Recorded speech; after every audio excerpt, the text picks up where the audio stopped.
had the agriculture sector reforms that led to the enactment of the Agriculture and Food Authority Act of 2013, which so as to consolidate the numerous pieces of legislations within the agriculture sector, address the overlap of functions, address obsolete legislations, and benefit of the economies of scale. Honorable Speaker, this led to the repealing of the Sugar Act in 2001 and gave birth to the AFA Sugar Directorate, which is AFA, and other directorates under AFA, which included the Coffee Directorate, Fiber Crops Directorate, Horticulture Crops Directorate, Food Directorate, Nuts and Oil Crops Directorate, Mira Pyrethrum, and other industrial crops directorates. Honorable Speaker, let me shed some light on the policies behind the government's involvement in the sugar subsector. One, there's need to ensure self-sufficiency with the exportable surplus in sugar production. Sugar production was regarded as an essential import substitution strategy to save the country the much needed foreign exchange. Sugarcane growing was seen as a tool for social development. It provided employment opportunities and wealth creation in the rural areas of Kenya. As a social tool, Honorable Speaker, sugarcane production was seen as a catalyst for raising the standards of living in rural Kenya. The high proportion of workers in the sugarcane industry implies that sugar revenue directly permits and irrigates the whole rural economy and thus contributing to rural stability. Sugarcane growing, Honorable Speaker, is viewed as an agent for infrastructural and rural development. Sugar industries naturally promote other activities in agriculture, horticulture, or recreational areas. It also promotes much needed services, for example, mechanics, shopkeepers, and agrochemical workers. Within the sugarcane growing areas, the plantation and outgrower farms are supplied with roads, rural electrification, housing, health facilities, and education centers. The construction of such facilities goes a long way to improve the infrastructure of rural areas. Sugarcane growing was thus viewed as a justification for undertaking such projects and programs. And finally, Honorable Speaker, at the time of independence, the domestic Kenyan market was served by imported sugar. In order to protect this domestic market, local sugarcane growing was seen as a viable alternative. Deliberate policy measures were thus put in place to attain this goal. In pursuit of the above policies, Honorable Speaker, the development of sugar industry has been political, and hence sugar can apply to regard both as a political commodity and a commodity which is politically sensitive.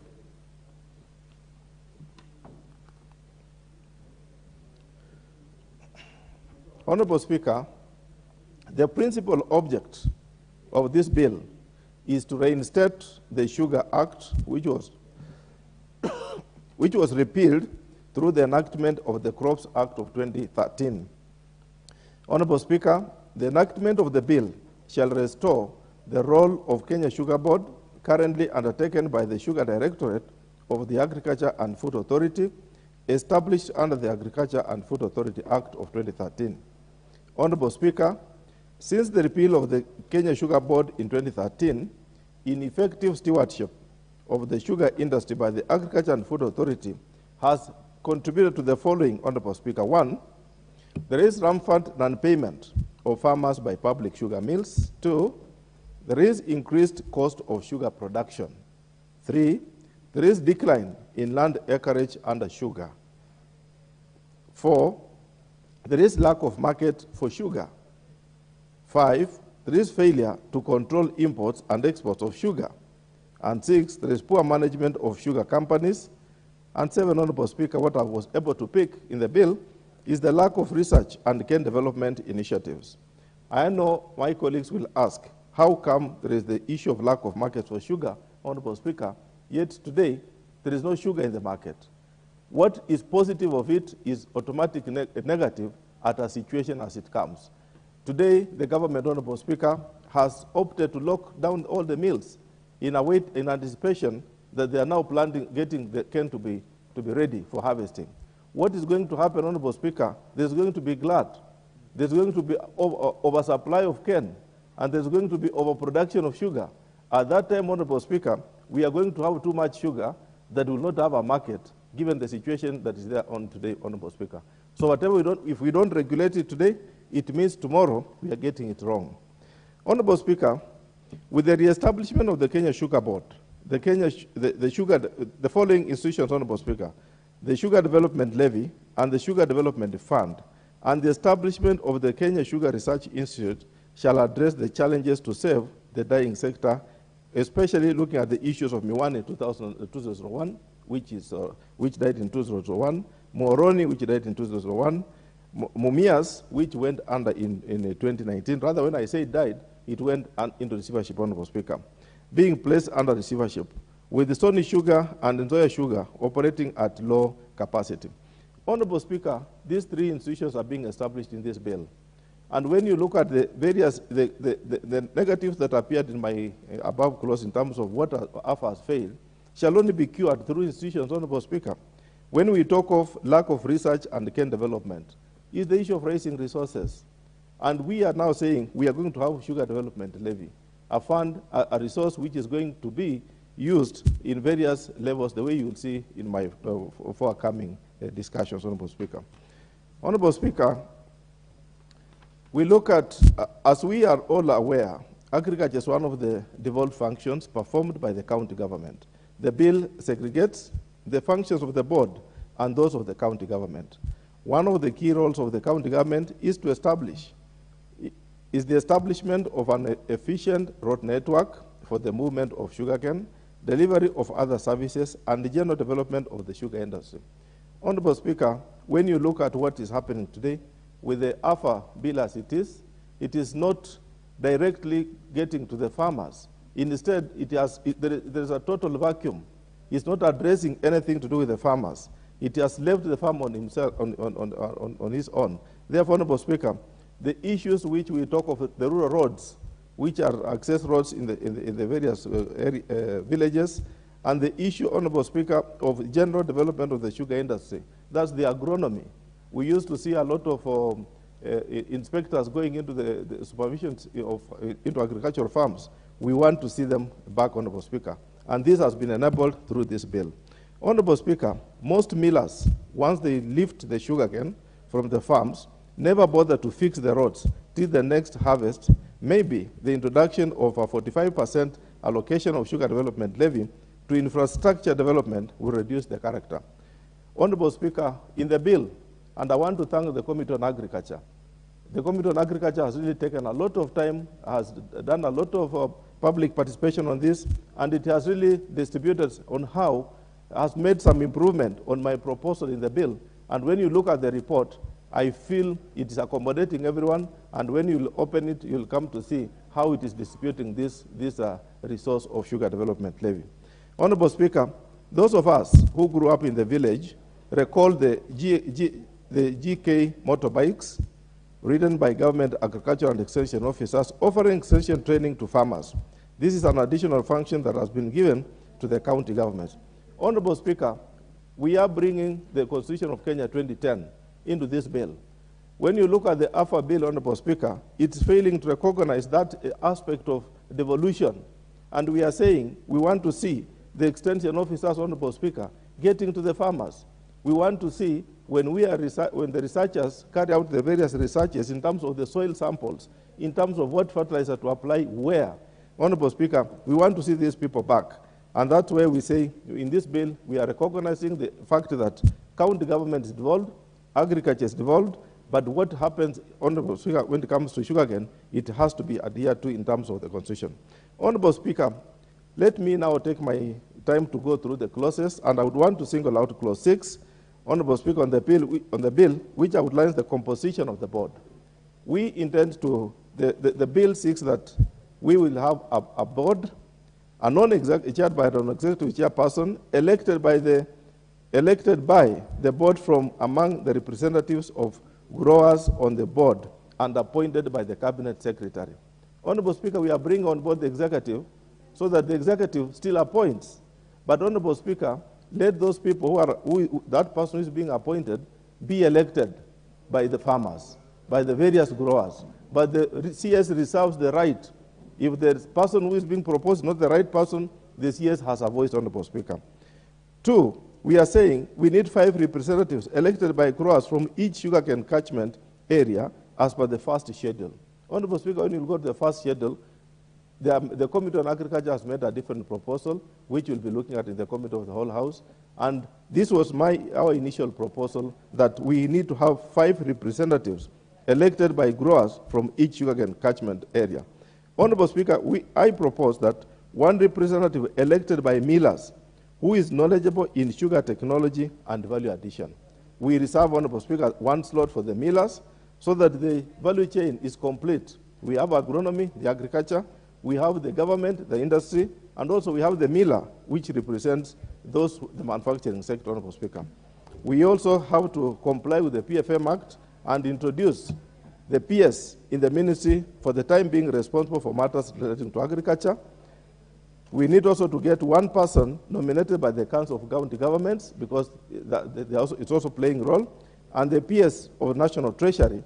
And also, finally, Honorable Speaker, the CEO, who shall be an ex-official member and secretary of the board. Honorable Speaker, clause 14, especially part 2, outlines the qualifications of the CEO. And Honorable Speaker, part 3 of the Sugar Bill 2022 gives the board absolute powers to license sugar mills and jaggeries. Honorable Speaker, the proposed bill, clause 18, part 2, suggests that those who run and license sugar mills or jaggery mills shall be liable to fines as high as 10 million shillings or a 5-year jail term. Honorable Speaker, you will realize that there is a lot of violation that is going on. And when you look at how AFA came up to close the issues of the current closure, Honorable Speaker, is out of the violation. AFA could give direction and they don't obey, Honorable Speaker. Therefore, we say, fine, if you don't obey, this is the punishment for your disobedience, Honorable Speaker. Honorable Speaker, clause 20 of the bill proposes a 5-year. Honorable Speaker, clause 21 limits the business of processing industrial sugar to licensed millers, Honorable Speaker. Honorable Speaker, there is a difference between industrial sugar and the white sugar. Therefore, Honorable Speaker, currently you could hear the issue of the mercury sugar. It actually, Honorable Speaker, came as a result, Honorable Speaker, of getting an issue where an import of sugar would want to blend and grind or say is importing it as industrial sugar. That clause, Honorable Speaker, we are leaving it to only but licensed millers, so that we don't have just any Tom, Dick, and Harry quickly saying he's importing industrial sugar. Honorable Speaker, part 5 of the proposed bill elaborates on the establishment of the Kenya Sugar Research Institute, which shall be headed by the chairperson appointed by the Cabinet Secretary to promote, coordinate, and regulate research in sugar and sugar diseases and expedite equitable access to research information, resources, and technology. Honorable Speaker, research is very key in this industry of sugarcane, and we are saying that we will have to establish the Kenya Sugar Research Institute. Currently, we have one which is inactive in Kibos, and we are saying, let us fund that institution, let us carry out research on various varieties, let us carry research on soil sampling, so that the soil in Emuhai, Honorable Speaker, is accommodating a different variety of cane. Unlike the soil in Abaholo, especially in Ambacha, where I come from, and Istohe, the soils could be different. So this will also help, Honorable Speaker, to promote the application of research findings and technology in the development of sugar, among others. Honorable Speaker, part 5 of the bill provides for the appointment and functions of crop inspectors. Honorable Speaker, crop inspectors are very key. We want people to come and walk around, Honorable Speaker. What made our cane production to come down is because, Honorable Speaker, our aging parents who never went to school, like my mother never went to school, Honorable Speaker, but she understands farming. All she needs to be told is your cane is experiencing the following kind of diseases. So, Honorable Speaker, when we have cane inspectors, we will definitely have a better yield than what we are getting today. Honorable Speaker, also suggested in the proposal is the creation of Sugar Development Fund. And Honorable Speaker, this Sugar Development Levy, the donor funds, money provided by the National Assembly, County Assembly for the purposes of the fund shall be anchored in the Sugar Development Fund. We want to establish it totally independent of what is happening in the current position of Speaker. The Sugar Development Levy, which we propose that it will comprise 1% of domestic sugar and 10% of the cost insurance and freight, CIF, on imported sugar, and distributed as follows. Honorable Speaker, I proposed that we do the 15% income or price stabilization for sugar growers, 20% to the board, 20% to the institute, and 45% for infrastructure development in the sugar sector on a pro rata basis. Honorable Speaker, when the bill went to the public, millers, and various stakeholders came up with a reorganization of this position, which is in the report of the Committee on Agriculture, and I would want to invite all my colleagues to look at the distribution of how the public felt it should be done. That we'll look at it when we get to the Committee of the whole House. But this was the initial proposal that I had, and the public and the Committee on Agriculture have brought a different position, which I have no issue as long as members will have to agree. Honorable Speaker, Part 7 seeks to establish the Sugar Arbitration Tribunal to deal with the disputes arising among growers and millers, as well as other players. As any other industry, Honorable Speaker, there is prone to arise disputes. And so we are suggesting that we have a dispute at a tribunal. Honorable Speaker, according to Clause 54, the bill seeks to have farmers holding 51% of the shareholding of all privatized sugar factories and 51% representation on the board of directors of a privatized company. Honorable Speaker, the Committee on Agriculture has a different view. This is the proposal as per the bill. Honorable Speaker, Part 8 proposes the absorption of staff. The exit clause, Honorable Speaker, we look at the absorption of the Sugar Directorate employed by the Agriculture and Food Authority prior to the commencement of this act, who shall become staff of the board on their current improved terms and conditions of service. We are saying, Honorable Speaker, that those staff who are currently housed under the Directorate of Sugar, we are requesting, once this bill goes through and is made an act, let us move with that staff to the new organization. Honorable Speaker, the first schedule shows the delineation of sugar catchment areas that will guide milling. Honorable Speaker, much of time you had on everywhere, millers and persons of interest in the cane production talking about zoning. My bill is not proposing zoning. No. Instead, Honorable Speaker, what is zoning? Zoning simply meant associating a farmer to one particular miller. That if you belong to Mumia's zone, you cannot take cane to Nzoia sugar factory. If you belong to Butali zone, you cannot take to West Kenya Sugar Factory. Honorable Speaker, the bill is proposing a region. We are saying let us allow competition. One region could have 3-4 mills so that you have an alternative on where you want to take your cane. But we must have a solution in terms of reorganization of any resources we are going to get from the national government. If it's going to come from the SDL, how do we take it to the farmer? It must be in a structured way. Meaning, Honorable Speaker, we cannot expand and say you will go all over the whole world. You can go to the coast and get cane to come and crush in West Kenya, for example. Or you go to as far as Sony to get cane and come and crush in Nzoia, for example, Honorable Speaker. We are saying, for example, region number 1, the Rift Valley, Rift region, we are proposing that Kericho, Nandi, and Uasin Gishu belong to that.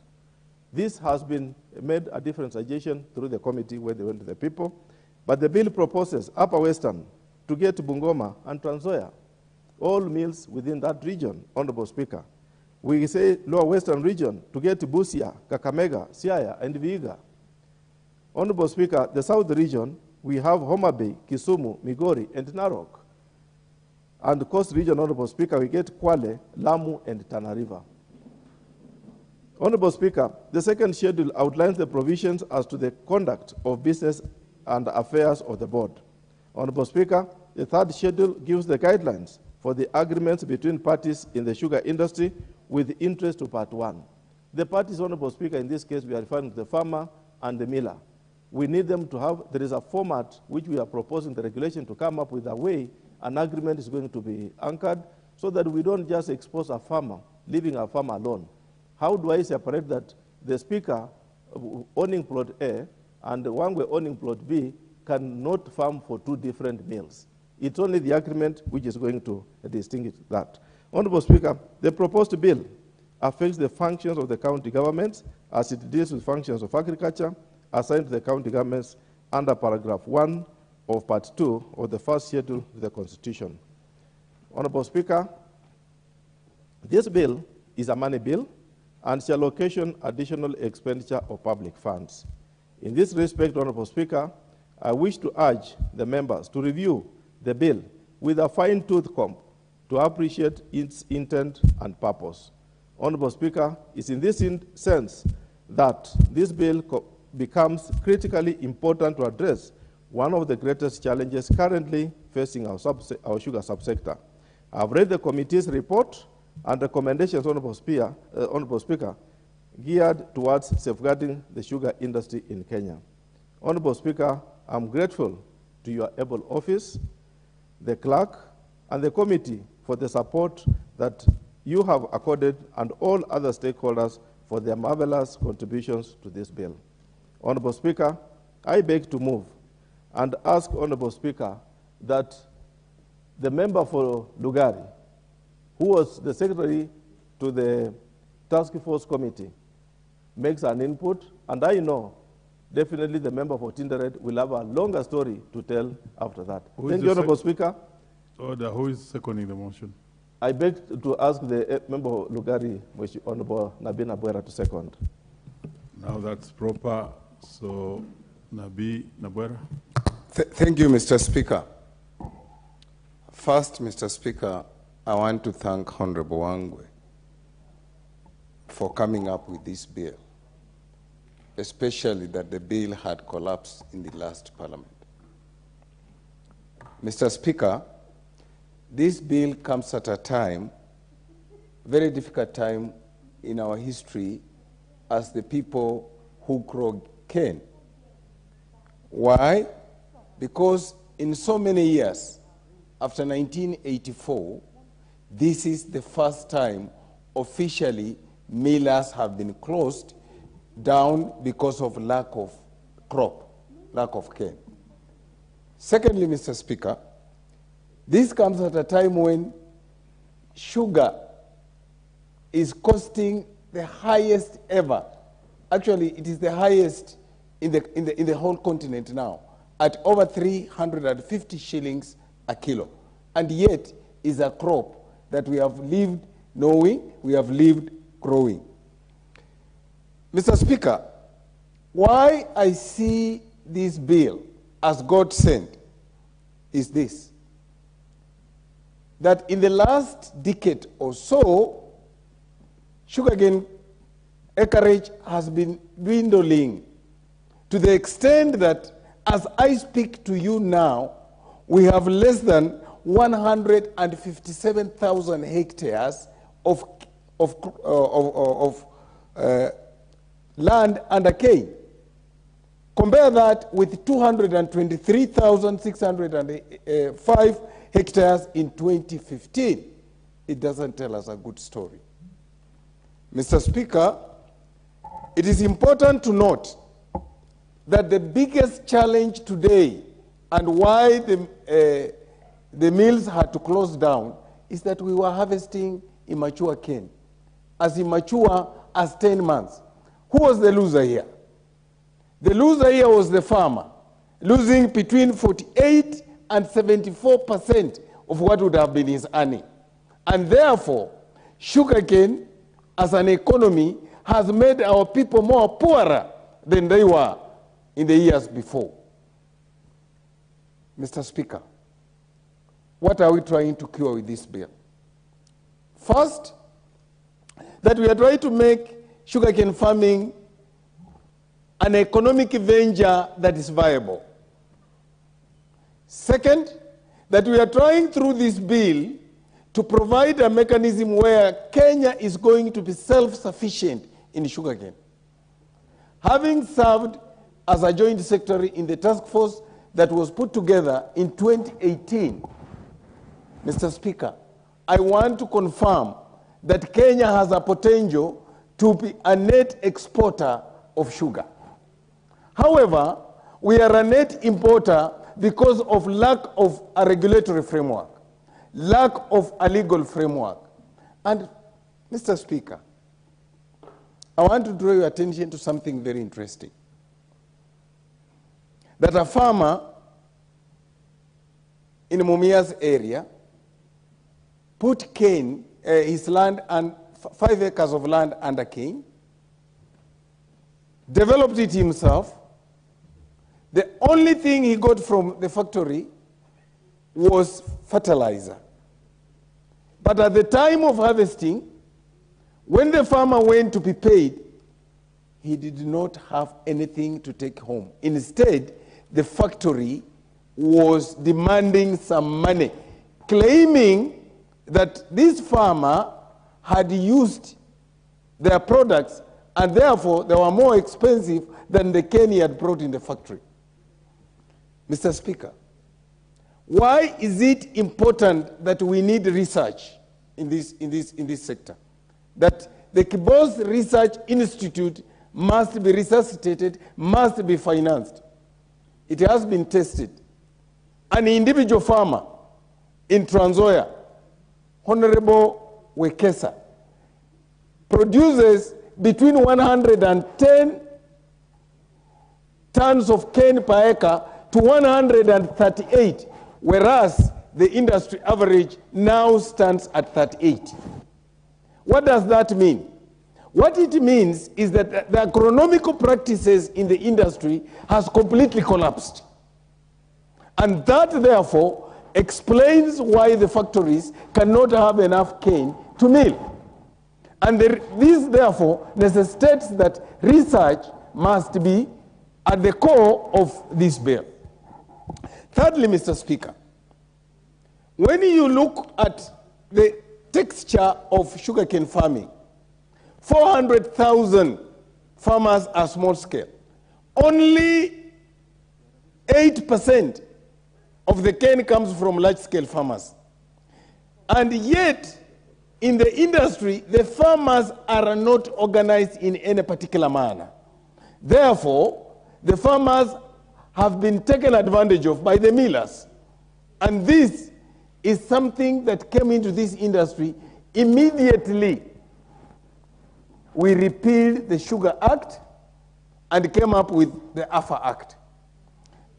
Mr. Speaker, the outgrower institutions, which I grew, and I'm sure Honorable Meli, Honorable Salasia here, Honorable Nyikali here, who come from the sugar industry, they will tell you that when sugarcane was a profitable venture, the outgrower institutions were very effective. Whether it was a cooperative or it was an outgrower organization, they were very effective. They were speaking for the farmer. Liberalization,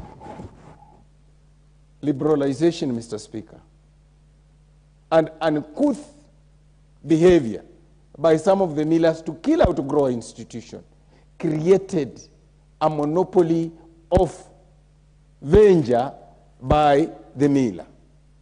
And that explains why the voice of the farmer disappeared on the table of sugarcane economy. Mr. Speaker, 14 million people who depend on this crop. If we don't enact this bill, will all be declared living below poverty. Mr. Speaker, I know Kenya is a country where we compete for resources. I know Kenya is a country where the left does not know what the right is doing. But on this one, we are asking everyone else to know what the right is doing. The left to know what the right is doing. Mr. Speaker, you remember that the farmers have been protesting up to the day before yesterday in the Muhoroni sugar bed, up to the day before yesterday. And what was the issue? They were asking a simple question. How come the government, through AFA, has said all millers should close, but one miller has not closed? This is what this industry is.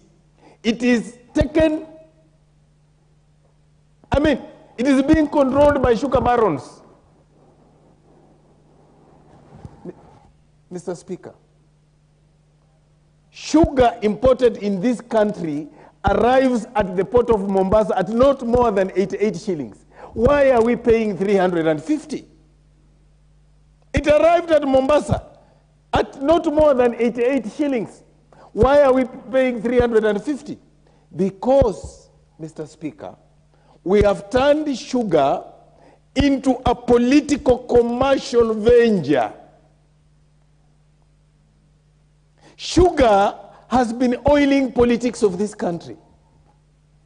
It is the time, as we enact this bill, Mr. Speaker, I appeal to my colleagues, we should also rate sugarcane as an agricultural crop, a food. We need to rate it as a food. If we do so, we even reduce the cost of production. Why do we reduce the cost of production? Because it means the VAT that is taxed on it automatically disappears. And that is what we need to do if we want to help our farmer. Mr. Speaker, this House must live its moment today. Why am I saying this? In the past, the sugar barons have controlled the Ministry of Agriculture and have tried to put the horse before the cart. They brought here regulations. So the question was, what were the regulations, implementing? What were the regulations implementing? It must be, you must have an act, a law, and then the regulations help to implement that law. And Mr. Speaker, together with this, why I'm supporting this bill fully, the task force report, which was adopted by government, it was a negotiated document. And therefore, this bill is a product of a negotiated document by all stakeholders of the sugar industry. Mr. Speaker, I beg to support. You beg to second. I You go on I record. beg to second. Thank you very much. Let's very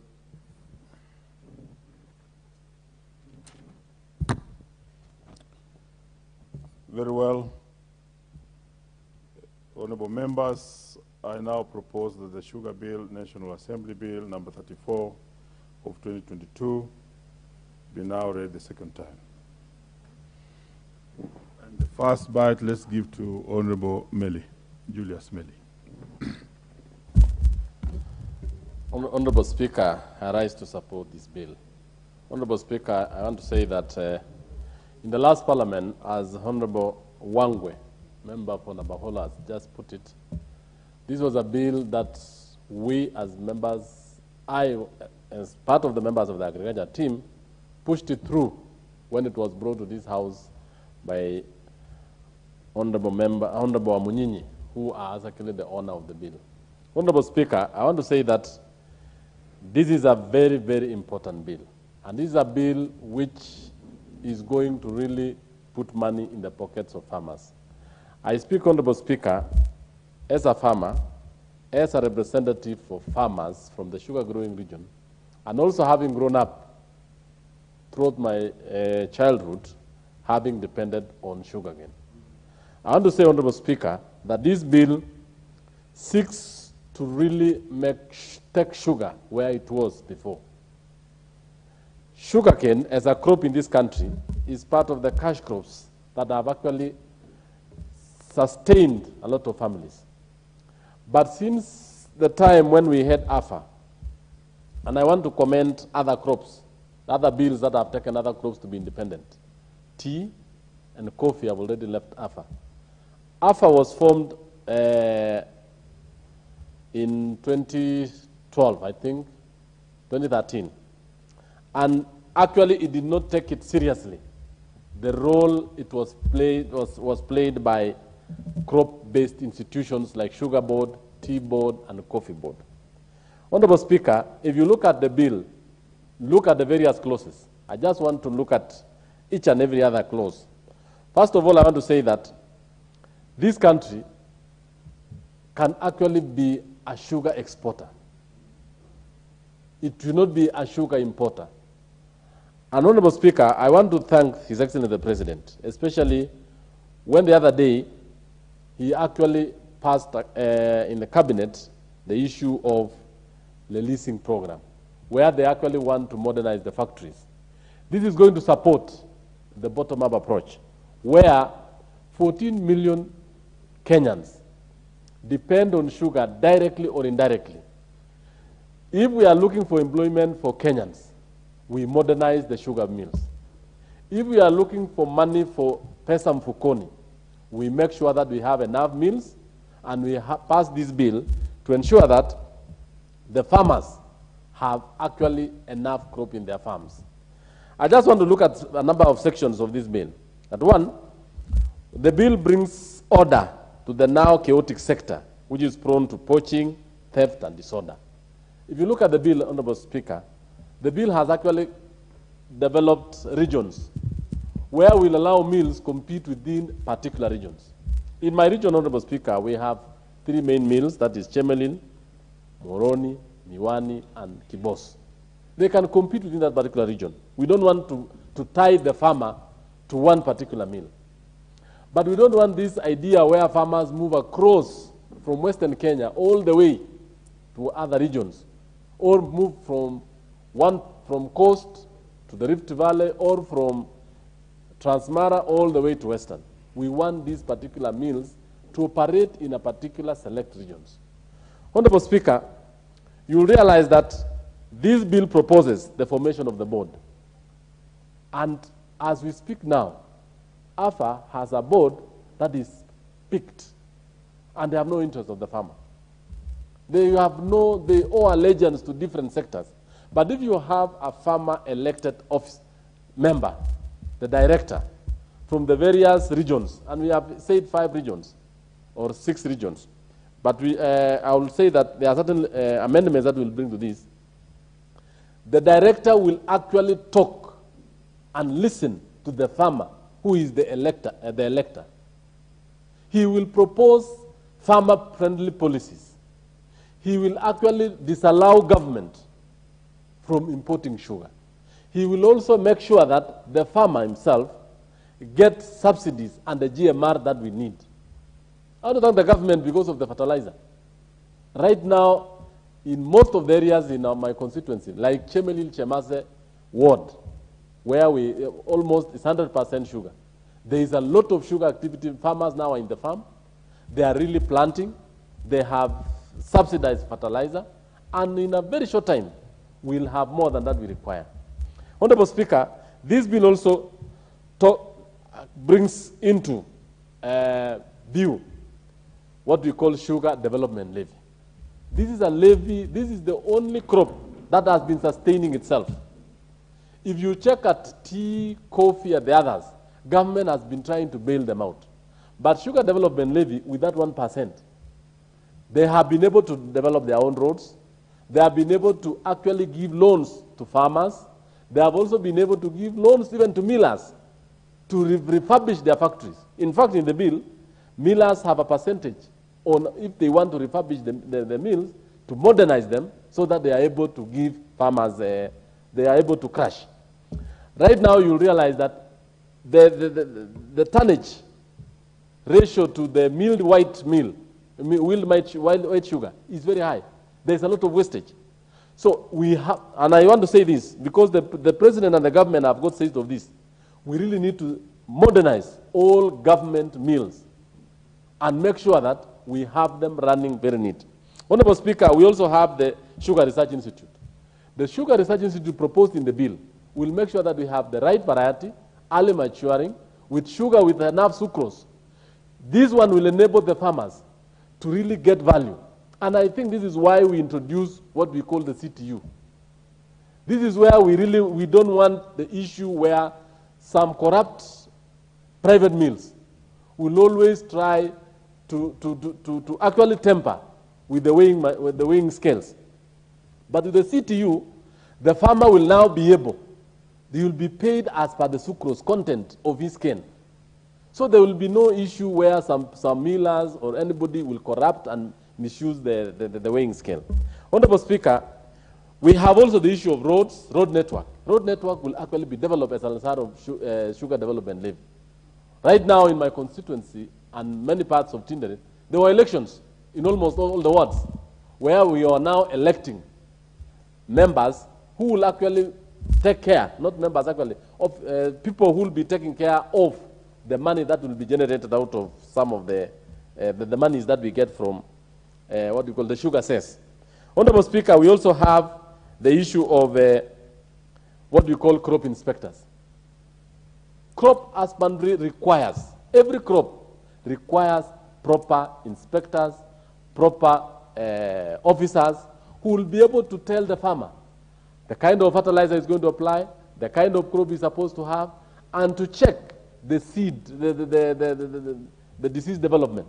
So you realize that even in the factories themselves, these crop inspectors will move and check what is going on. Apart from that, Honorable Speaker, I want to say that sugar, if it is developed, in fact, it is able to sustain over 14 million Kenyans. Two, it will also be able, as a crop, to see the development of towns and monies. I remember when we were growing up, we had what we call Chemelil sugar, what do you call Nandi Outgrowers Company Limited, Chemelil Outgrowers Company Limited. We had Sugar Belt. These were even supporting sports. You remember the days of Moroni sports, the Chemelil football, and I think, Honorable Speaker, you played in Chemelil football. Yes. This was supported by Ken. Today, those towns are ghost towns. If today this particular bill is passed and the government steps in, this whole sector of sugar will really develop. I also want to mention this, Honorable Speaker, that a number of Kenyans tend to think that by importing sugar, the country benefits. No. In fact, we lose a lot of foreign exchange. That's why the dollar, as we speak today, is moving almost 50. Because in Kenya, if we are not going to stop this craze of importation and to make money and to grow rich faster, this country will go wrong. That is why I want to thank the President, because he has actually put it very clear that the importation of maize, the importation of sugarcane, sugar, the importation of even the vegetable and even rice is actually wrong. It is bad. It is actually shameful. And we need to stand as a country to make sure that we as Kenyans produce and export. Even milk.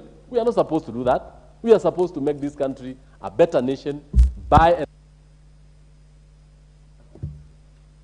Very well. The Honorable Badi Jomvu.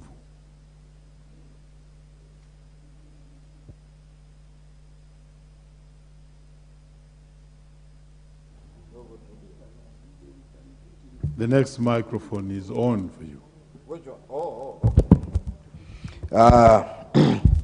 Asante sana Mheshimiwa Spika. Mheshimiwa Spika, kwanza ningetaka kuunga mkono mswada huu ambao umeletwa na Mheshimiwa Navakholo.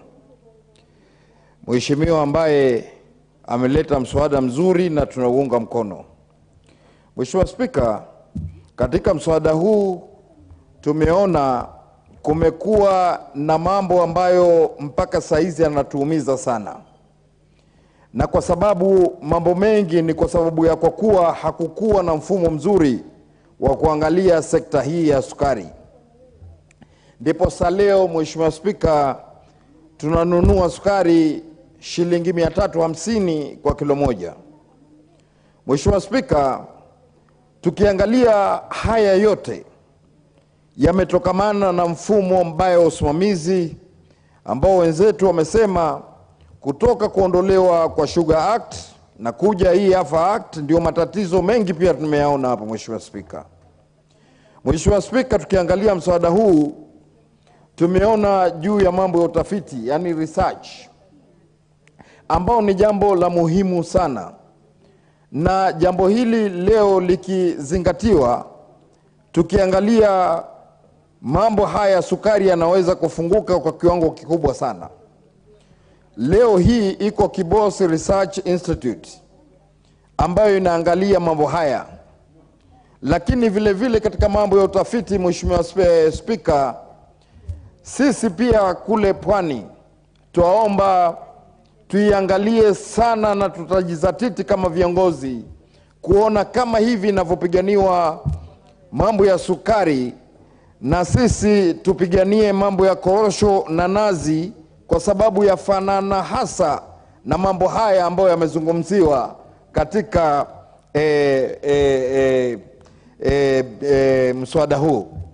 Mheshimiwa Spika, na kuona wacheka kwa sababu leo hii sukari ilikuwa nyuma imenoga na mambo yalikuwa mazuri.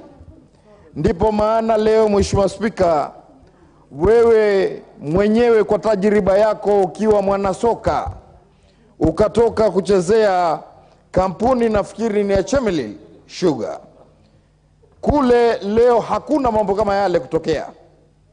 Lakini wakati ule viwanda vilivyokuwa vimenawiri, Mheshimiwa Spika, ndio tuliweza kuzalisha watu maplaya wazuri kama wewe. Na Mheshimiwa Omboko, mimi nakumbuka wakati ule tukiwa sisi ni wadogo, kina Mahmoud Abbas wakiwa kwa FC Leopard, wewe ulikuwa ukicheza na Chemelil Sugar, basi mpira akiupata Mheshimiwa Spika, jua kwanza utapigwa kanzu. Chenga kubwa utakayoipata, ukija utaikwa katikati, ukishtuka amefunga bao.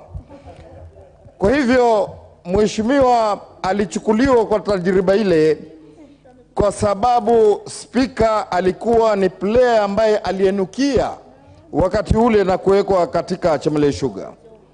Mheshimiwa Spika, tumeangalia 48% mpaka 74% wakulima wanakosa faida kutokamana na mavuno ya mapema.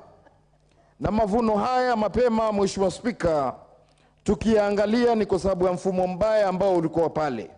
Leo wakulima ambao ni wa miwa, walima miwa yao, wanapeleka katika viwanda, wakifika nia yao ni kupata faida, lakini badala ya kupata faida huwa ni hasara. Ili kule kwetu Waswahili tunasema wanalima, alafu baadaye inakuwa goji kirba, kirba goji. Yani wanazungushwa na wakizungushwa badala ya kupata faida. Lakini leo hii Mheshimiwa Wangwe, ambaye mheshimiwa huyu wetu wa Navakholo, Mheshimiwa Wangwe, nataka kusema akiwa rafiki wa siku nyingi, kutoka wakati akifanya kazi kama transporter kule Mombasa katika kwa Khosla, ilikuwa Mheshimiwa Wangwe wakati ule malori yao ndio yakibeba sukari kutoka pale port. Lakini leo amekuwa mjumbe na akajua kweli kwa uagizaji wa sukari utaweza kuua viwanda vyetu. Ndio maana Mheshimiwa huyu leo Wangwe ameleta hoja ambayo haitafaidisha Navakholo peke yake, lakini itafaidisha Kenya mzima, na ni kiongozi wa tajriba. Ndio maana leo yuko bunge hili kwa mara ya 3, ana serve pamoja na kijana mwepesi Fulangenge ambaye yuko hapa Badi Twalibu, mbunge wa Jomvu.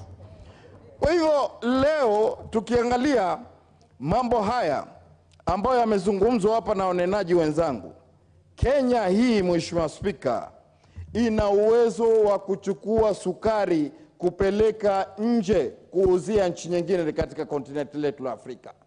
Lakini leo mambo haya yamekuwa ni matatizo kitambo cha, kwa kuwa pale port badala ya hawa watu wetu wenye viwanda, watu wanakwenda chukua barua za exemption, Mheshimiwa Spika, wanatia masukari yale ambayo inaikwa pale, mtu halipi duty.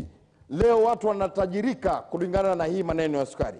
Mimi nashukuru Mheshimiwa Nabwera amesema hapa kuwa haya mambo ya sukari imekuwa ni kigegezo cha wanasiasa kucontrol uongozi, wafanyabiashara kucontrol uongozi, nani anayemtaka na nani ambaye hawamtaki. Kwa hivyo Mheshimiwa Spika, mimi naona kulingana na huu wakati wenzangu wengi watakana pia kuchangia, ningeendelea zaidi, lakini nataka niseme kuwa na uunga mkono ili na mimi niweze kuwapatia nafasi wenzangu waweze kuchangia, na kwa ruhusa yako kama utanipatia nguvu nimpishe Mama Zamzam kwa hiyo nafasi yangu. Thank you for contributing and thank you for having your bite. Let's have the Honorable Makali, but then be magnanimous enough because you can allow every other person who is in the House to speak on this. Proceed, Honorable Makali.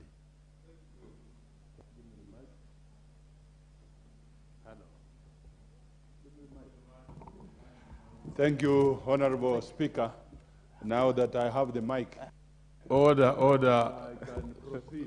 Order, allow Honorable Makali to proceed. Thank you, thank you, thank you, thank you. You will have ruled him out of order. Thank you, Honorable Speaker, for giving me this particular opportunity to also weigh in on this particular bill that has been brought by my very good friend, the Honorable Member for Navaholo, Honorable Emmanuel Wangwe. First is to thank Honorable Wangwe for literally resuscitating this bill, which had actually been enacted by this House in the 12th Parliament, but it literally died at the Senate because the Senate did not deal with it. I'm just praying, Your Honor, Honorable Speaker, that we can be able to fast-track this bill so that the cane farmers from the regions we represent can be able to reap from the fruits of this particular bill. Honorable Speaker, as we deliberate on this bill, sugar factories have been closed in the entire of Western Kenya. As we deliberate on this bill, Honorable Speaker, sugarcane farmers, specifically in the Nzoia Sugar Belt, have not been paid for the deliveries made for the last 14 months. As we deliberate on this bill, Honorable Speaker, the employees of Nzoia Sugar Company, which is domiciled in my constituency, have not been paid for the last 16 months. Where did the rain begin beating us? The rain began beating us, Honorable Speaker, in my view, when we repealed the Sugar Act and enacted the AFA Act that introduced the AFA board to take charge of the sugar together with all the other crops. Why do we say this? Previously, when we had the Sugar Act, we had the Kenya Sugar Board that had representation of all the farmers in the sugar growing areas who were actually agitating and pushing the issues touching on the sugarcane farmers. We replaced it with a sugar directorate. This sugar directorate has been of great disservice to farmers because it neither agitates, it neither focuses, it neither propagates, it neither represents the interests of the sugar farmers. It is heartening to note that in the new bill which we have now brought, which is being deliberated on tonight, we have brought back the Kenya Sugar Board, which is going to be a farmer's voice. The farmers have been denied a voice in the current legal framework that is there, that actually, if you look at the Crops Act, sugarcane is not defined as a crop under the Crops Act. So we have basically pigeonholed sugar matters in a sugar directorate which does not actually serve farmers. Two, when the Sugar Act used to be there, we used to have the Sugar Development Levy, which is being reintroduced in this particular act. What was the Sugar Development Levy doing? It was being used to fund farmers' activities. It was being used to do loans to farmers, to outgrow institutions. It was used to fund many activities that were in the actual sugar sector. The commodities fund does not serve the interests of the sugarcane farmer at all. So it's gratifying, Honorable Speaker, that we are now seeking to bring back the Sugar Development Levy, which will be a critical funding element that will be able to fund activities in the sugar industry, which is a very good element. Equally, this act is proposing to bring back the Sugar Fund. The Sugar Fund is a critical element that will be able to assist us to fund activities in the sugar sector so that we can really be able to move. Honorable Speaker, The sugar industry has also been bedeviled by cheap imports. We find right now sugar companies are not milling, but you will go to our supermarkets and you will find sugar branded Nzoia sugar. You will go to supermarkets and find sugar branded Mumias sugar. This is because the government has allowed sugar barons to be able to import sugar cheaply to the detriment of our sugar industry. So much so that the farmers are not getting what is the value of their sweat. This particular sugar bill introduces a licensing mechanism on who should be able to import sugar. And we will be proposing amendments in the committee of the whole House that when it comes to sugar importation, quotas should be given to the millers themselves to be able to import sugar than the sugar barons who are now making a kill from importing cheap sugar at the expense of our farmers. When we look at governance issues, specifically in public sugar factories, we have serious governance issues in our public sugar industry, sugar factories. We have bloated workforce, and like it was rightly pointed out by the move of this particular motion, it has been used as a political tool to the detriment of the farmer, who is the goose that lays the golden eggs. Honorable Speaker, we will want and we will be making proposals in the committee of the whole House to ensure that the farmer's voice is heard and that there is orderliness in this particular sector so that we can be able to see what we can be, how we can be able to assist our farmers. One of the critical things which is also affecting our public sugar mills is the usage of obsolete and old technology. I give an example of Nzoia Sugar, which is using technology or a mill that was installed in 1978. Right now, if that mill breaks down, you cannot get spare parts. And a lot of funds are being used to literally service those mills, those mills, which actually are obsolete. So this particular, with a new legal regime, I think we'll have a new legal comprehensive framework that will be able to breathe life into our sugar industry so that our farmers can be able to reap what they are entitled. Honorable Speaker, in the interest of time, because many other honorable members want to weigh up on this, I will be urging this House that we move with speed to ensure that we pass this bill so that we can move it to the next level, so that the poor farmers of Nzoia Sugar, the poor children who can't go to school, the poor employees of Nzoia Sugar who have not been paid for the last 16 months can be able to have a reprieve. And at this particular juncture, I wish also to thank the government for putting a stop to what was going on, that they wanted to privatize these public sugar factories. These public sugar factories are enacted on land that was donated by the locals as leaders. We will never allow any privatization of any public mills that were actually put up by the people. And we also thank the mover also for giving the county government a role to play up in this. When we move up, agriculture is a devolved function, but initially the county governments were not being involved, particularly in extension services.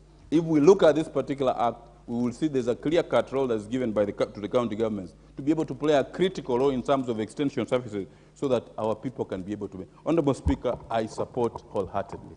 Thank you, Honorable Speaker. The Honorable James Nyika. Thank you, Mr. Speaker, for giving me this opportunity. Mr. Speaker, I rise to support this bill. Mr. Speaker, sugar is an important commodity in our development and in our country. In our policy, we say we need to have self-sufficiency, but we actually have the capacity to export. But look at where we are now. We are importing at a very high cost, something we can produce. In our policy, we see it as an agent of employment. But look at what has happened. In all the areas, the young men, all the sugar growing areas, the young men who are happily employed are all unemployed now. Sugarcane farmers are actually poor. They can't take their kids to school. They can't even treat themselves when they are sick. And yet, we have the capacity. It is a great product for development. Mr. Speaker, if you looked at the areas that produce sugar at the time when sugar was flourishing, places like Mumias, Muhoroni, Miwani, Soni, Mr. Speaker, these areas were flourishing. You had infrastructure. The roads were good. They had schools. They had hospitals. Actually, some of the best schools. What has happened now, this all has now gone. You had markets. If you went to Mumias, places like Shibale, all these places were actually flourishing. Even Miwani, you looked at the markets there, they were flourishing. All that has actually now died, and there's unemployment, there's poverty in the area, and Mr. Speaker, this came as a result of changing the law and the liberalization that we brought. In my view, the barons actually took advantage of the liberalism and literally killed the industry so that they can import at a higher profit to themselves. Mr. Speaker, they killed the outgrowers cooperatives. I remember I had a friend in the outgrower. They generated terrible wars. They even came with things like outsourcing transport. I can tell you, my own brother who follows me died in Mumias because of the corruption in sugar, where the people wanted to actually record higher tonnage than they actually brought in. They used to call him a wizard because when he was on duty, the production of sugar per ton was very high, and people used to ask why. The reason was simple. What they were doing, you bring 50 tons, they record 200 tons. So literally, the production per ton is terrible. They just actually ran over him with the tractor. So that is the level of corruption that we had at that time. Therefore, it is extremely important that we go back and have regulation to provide, to revive and protect the industry. Now, Speaker, look at now what's happening. Now we have stopped the crushing because we don't have sugar. But can I tell you what's going to happen? The barons are going to import so much sugar that when now you have the canes, you will have nowhere to sell them. And they do that purposely. You know, we had the crisis that actually affected the cabinet secretary in Treasury at the time about sugar importation. They came with an idea that there's going to be a drought and therefore you need sugar. They were given just a little leeway. They imported more than 10 years worth of sugar in a short time, blocked everybody out. They couldn't even store it. The story is still going on with the contamination. So this, we have to regulate this. So, Mr. Speaker, I support this bill. It has all the structures that we need. The sugar board, the members are actually the stakeholders, the farmers. They see it differently. The representatives of various areas, they know this is their own, not people who see it as an employment. Then the licensing and registration of millers and jaggeries. You can't have anybody walking in and saying, I'm a miller of jaggery. How do you manage that? This provides for that. So this bill provides for research. You know, we are still dealing with sugar, which you harvest after 18 months. Many places in the world, they now have sugar that is actually being harvested in a year. So, Mr. Speaker, these are things we need to. We have crop inspectors here, so that once you have the correct sugar, the correct cane that you want, and you train the farmers and you tell them what to do, I mean, you will have what you need. We have established, it has established tribunal. There are a lot of disputes in the sugar industry, so we need that. There you have the development fund to support the farmers. The ownership of factories are actually regulated and by farmers themselves. And so there are the way you have agreements, there are ways laid down for having agreements. Mr. Speaker, I support this, and lastly, let me say, we must move and actually classify sugar as a food. I think it will take us a long way. I support, Mr. Speaker.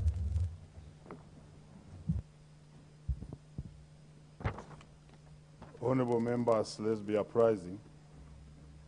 It's a bill that has attracted a lot of attention, and the honorable members who have spoken on this, I'm sure they'll speak on it next time, beginning with Honorable Selassie, who I'm told had equally a similar bill. Honorable members, Mheshimiwa Nyikal, you still have a balance of time for 4 minutes. That is if you are not through. And take note of that. Honorable members, and the time being 9 p.m., this House stands adjourned until Thursday, 17th August 2023 at 2:30 p.m.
A very good morning to you and welcome to the Parliamentary Broadcast Unit today, Wednesday, August 16, in collaboration with Kenya Broadcast Corporations. And today, members of Parliament, being the second session of the morning sitting, are expected to deliberate and debate on various motions and bills, including the establishment of a National Cancer and Prevention and Control Fund motion brought by the Marakwet West Member of Parliament, Honorable Timothy Toroitich. That the House today says that resolved that the government, through the National Treasury, establishes a National Cancer Prevention and Control Fund to promote the prevention, control and treatment of cancer in the country.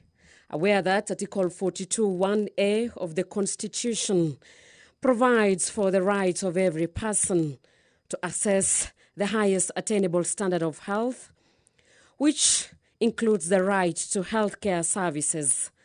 Cancer is among the leading causes of death in the country, that although the budgetary allocation for healthcare services is progressive, it is inadequate to cater for cancer prevention and care across the country.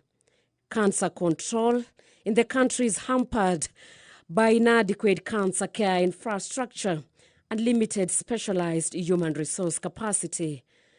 Recognizing that a significant number of specialized human resource capacity do not complete the prescribed treatment due to the high cost of cancer management. Also, members of Parliament are expected to deliberate on a motion on development and implementation of a childcare program for children whose parents are in lawful custody. This is brought by Honorable Brighton Yegon, the Member of Parliament for Konoin. And now, Speaker of the Day, Honorable Wangari, is in the House. And I hand over to the plenary.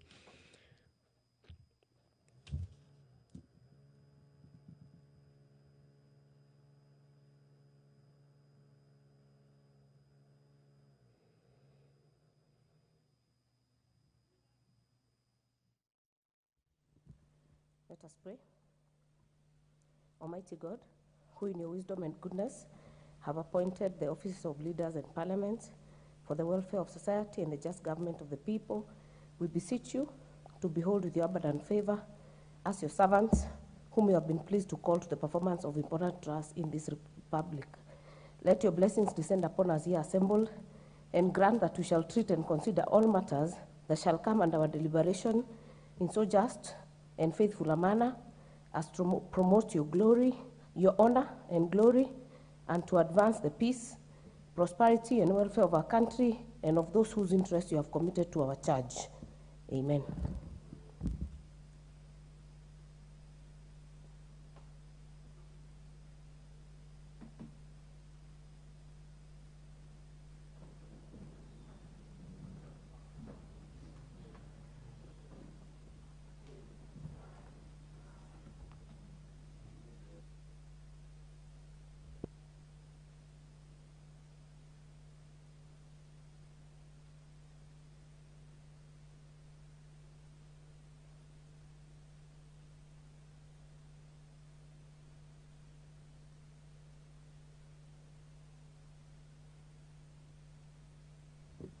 Sergeant at Arms, ring the bell for 10 minutes.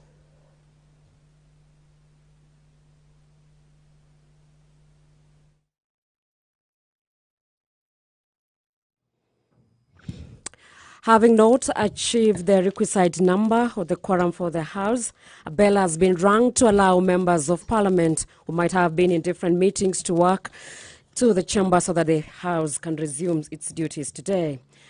And members of Parliament are expected to deliberate on a motion on development and implementation of a childcare program for children whose parents are in lawful custody.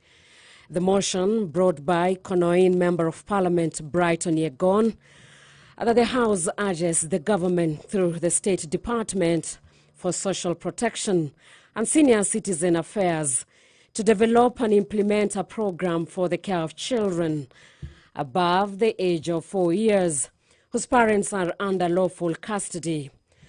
Article 53 of the Constitution provides for the rights of children, including the right for free and compulsory basic education. Section 22 of Person Deprived of Liberty Act and the Child Care Policy provides for the care of a child whose parent is deprived of poverty, liberty until the child still requires parental support. It recognizes the majority of these children often suffer from emotional distress, social stigma, and economic hardships, cognizant of the fact that all children should be accorded a means of maintaining their relationship with their parents. Children have restricted economic resources available for their support, which in turn negatively impacts their lives. Also, the Member of Parliament for Kiambu Town, Honorable Mashowa Ithaka, has a motion on the national policy on deworming of school-going children.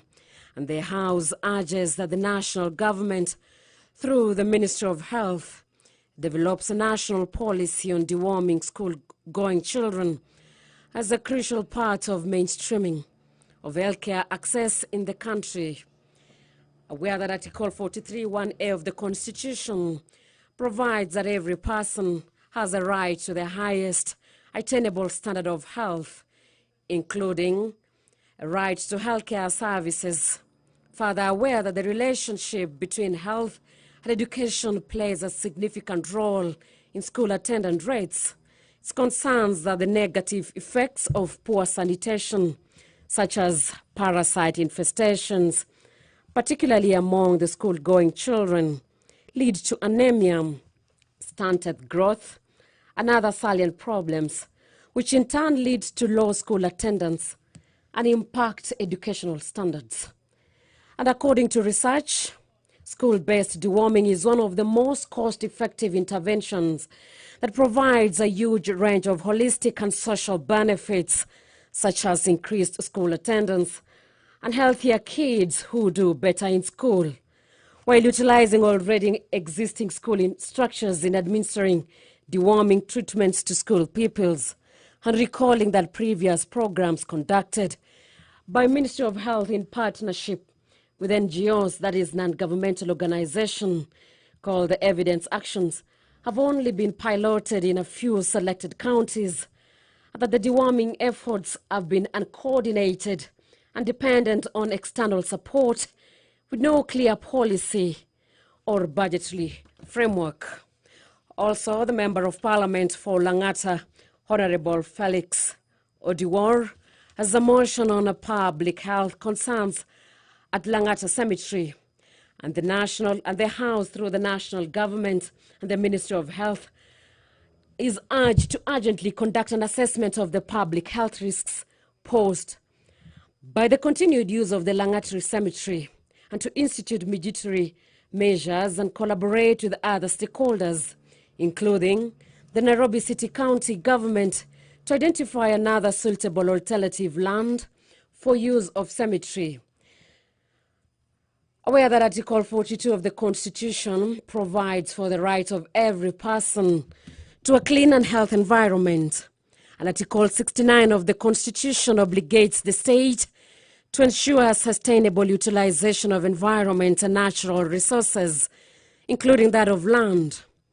The fourth schedule to the Constitution assigns to the national government the function of land planning, including the general principles of land planning and the coordination of the planning by the counties, as well as the matters of health policy, further recognizing that there is an ongoing public outcry regarding the neglect of the Langata Public Cemetery, which was declared full close to 20 years ago.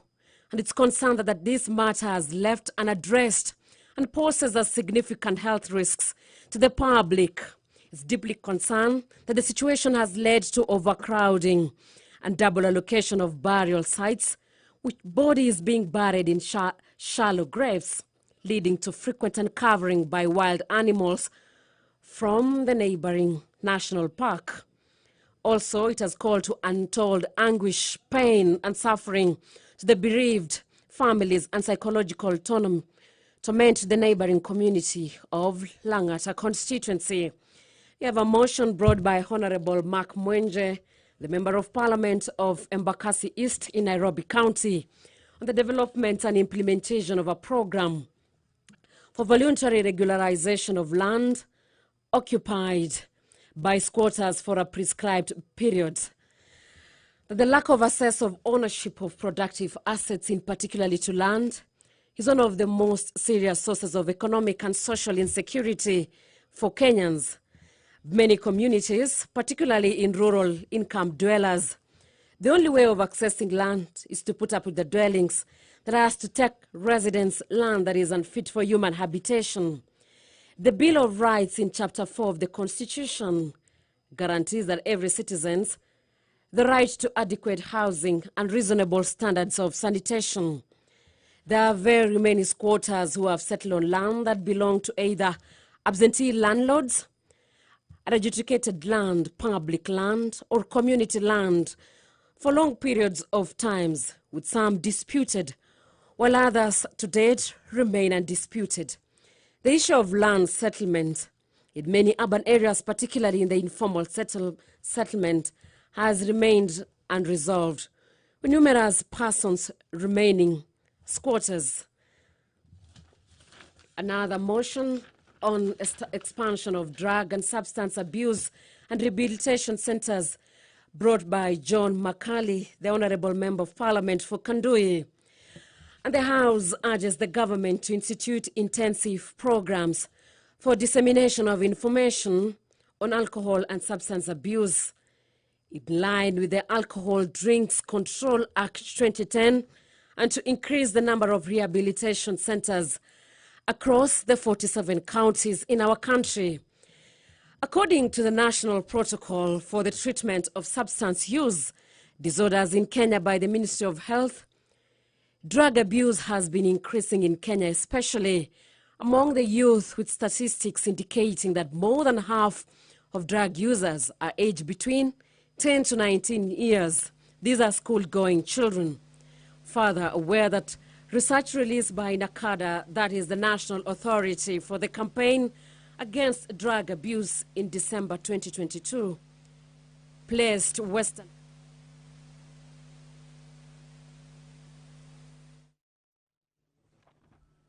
Order number 5, papers. Order number 6, notices of motion. Order number 7, questions and statements. The first question, member for Malava, Honorable Malulu Injedi.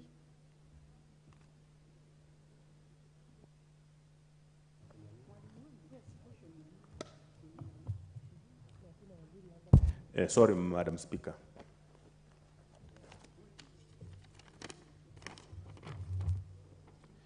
I have the question number 334 of 2013, a question to the Judicial Service Commission. Could the Commission explain why all Kenyan courts, excluding the Supreme Court, are yet to have microphones installed in the courtrooms, which would enhance the efficiency of the court system in the lower courts? Two, provide details on what caused the discontinuation of the program for installing microphones in courtrooms after its initial commencement.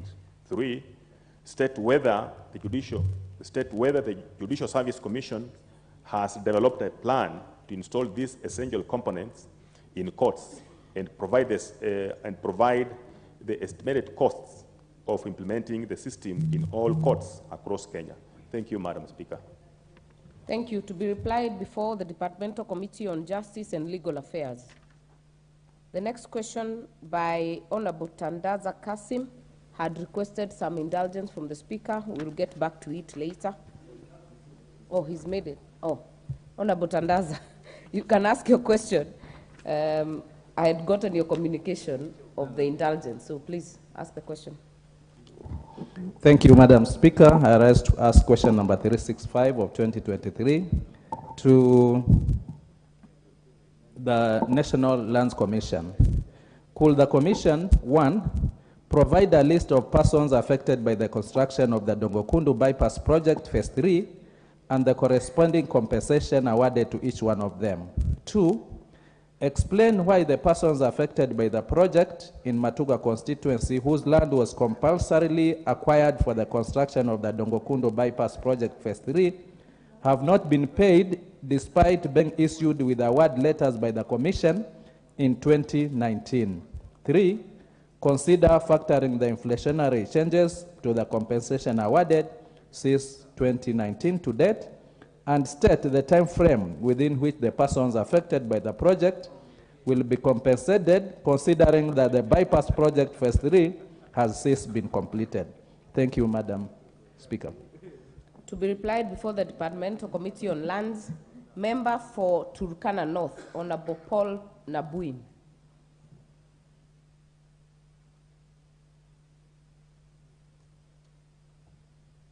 Not in the House. We'll defer this question. Next order. What is out of order, Honorable Kangogo? Thank you, Madam Speaker. Madam Speaker, the tablets or the gadgets we are using, which is in front of us, Madam Speaker, if you, and many members who are here, if you check, they have passwords, Madam Speaker. Some, I don't know, some people at the ICT department, they have put some passwords that we cannot use sometimes.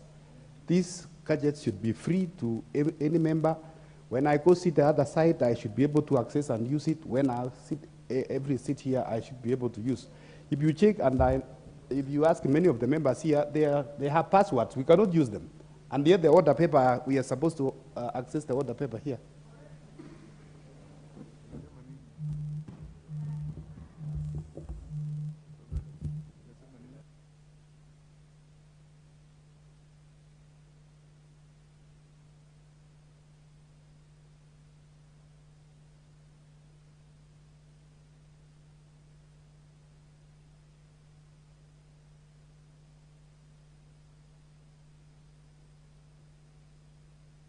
Thank Honorable Kangogo. I think we will first of all, you'll be assisted first of all to open yours, but I thought it's accessible. When I sit there, I'm able to open mine. I don't know whether members have the same problems.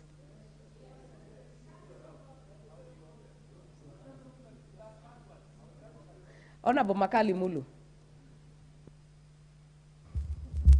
Yeah, thank you very much, Madam Speaker. Madam Speaker, I want to agree with my colleague, Honorable Kagogo. If you realize, Madam Speaker, I used to sit this seat here. I've not been able to access this machine. I moved to this place now, I'm not unable actually to access. And the problem is, you're able to log in on this machine, but this one you can't log in. If you remember the last parliament, you would log, using the same details, you log in here. But it's impossible now. So I think the IT department needs to check what is happening. Thank you. I think we'll direct the ICT team to look at it, because from experience of last session, like Honorable Makali Mulu says, you'd access with your credentials on any seat you sit on. You use a password and you unlock. So maybe we'll take it up later and report to the House on the progress. Next order.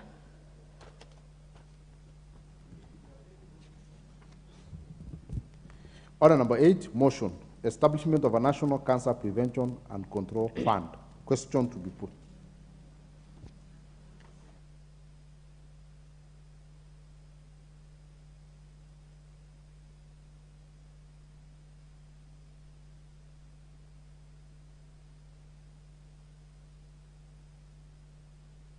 We'll defer the putting of question of this motion under Standing Order 53. Order number 9, motion. Development and implementation of a child care program for children whose parents are in lawful custody. Same fate falls on this motion, deferred to the next day. Order number 10, motion. National policy on deworming of school-going children. Mover to reply. Is Honorable Mashua in the House?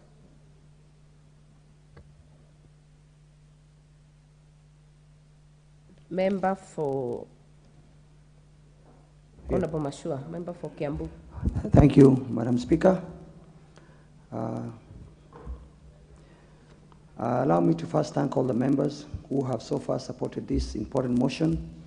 Honorable Speaker, these members have demonstrated their love and care for our children. If we care about the future of this country, we have indeed taken care of our children by investing in their future and by removing anything that is a barrier to their education and to their health.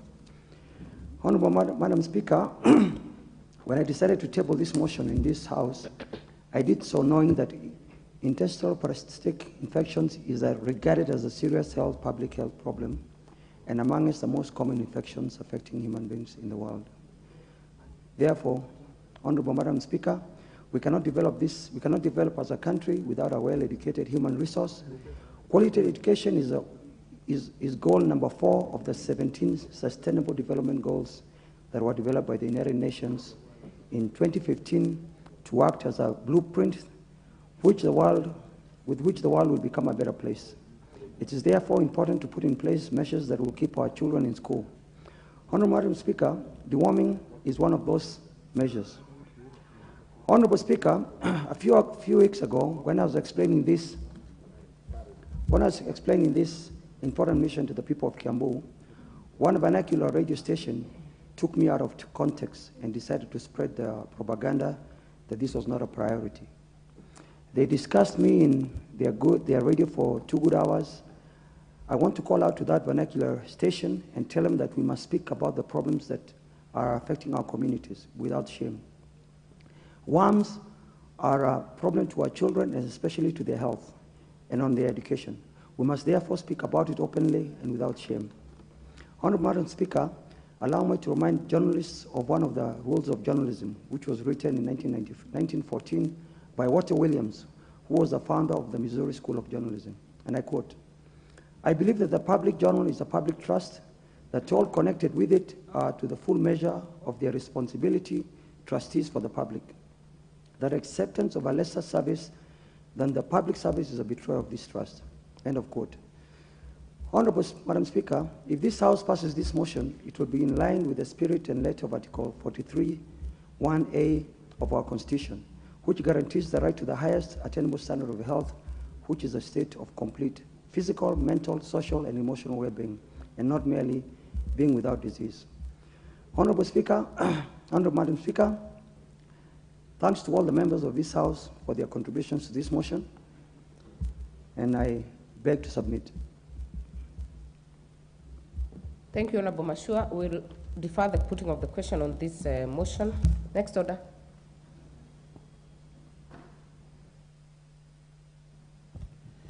Order number 11, motion, public health concerns at Langata Cemetery.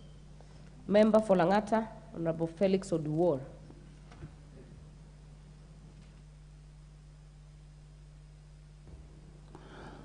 Thank you, Madam Speaker. Honorable Speaker, I beg to move that aware that Article 42 of the Constitution provides for the right of every person to a clean and a healthy environment. Further, aware that Article 69 of the Constitution obligates the state to ensure sustainable utilization of the environment and natural resources, including land, recognizing that the fourth schedule of the Constitution assigns the national government the function of land planning, including general principle of land planning and the coordination of planning by counties, as well as matters of health policy. Further, recognizing that there is ongoing public outcry regarding the neglect of Langata Public Cemetery, which was declared full close to 2 decades ago. Concerned that this matter has been left unaddressed and poses significant health risks to the public. Deeply concerned that this situation has led to overcrowding and double allocation of burial sites, with bodies being buried in shallow graves, leading to frequent uncovering by wild animals from the nearby national park. Further concern that this has caused untold anguish, pain, and suffering to the bereaved families and psychological torment to the neighboring community. Now, therefore, this House urges the national government through the Ministry of Health to urgently conduct an assessment of the public health risks posed by the continuous use of Langata Cemetery and institute measures and collaborate with other stakeholders, including the Nairobi City County government, to identify suitable alternative land for use of a cemetery. I beg to move, and I ask Dr. Charles Onchare, MP Bonchari, to kindly second. Honorable Onchoke.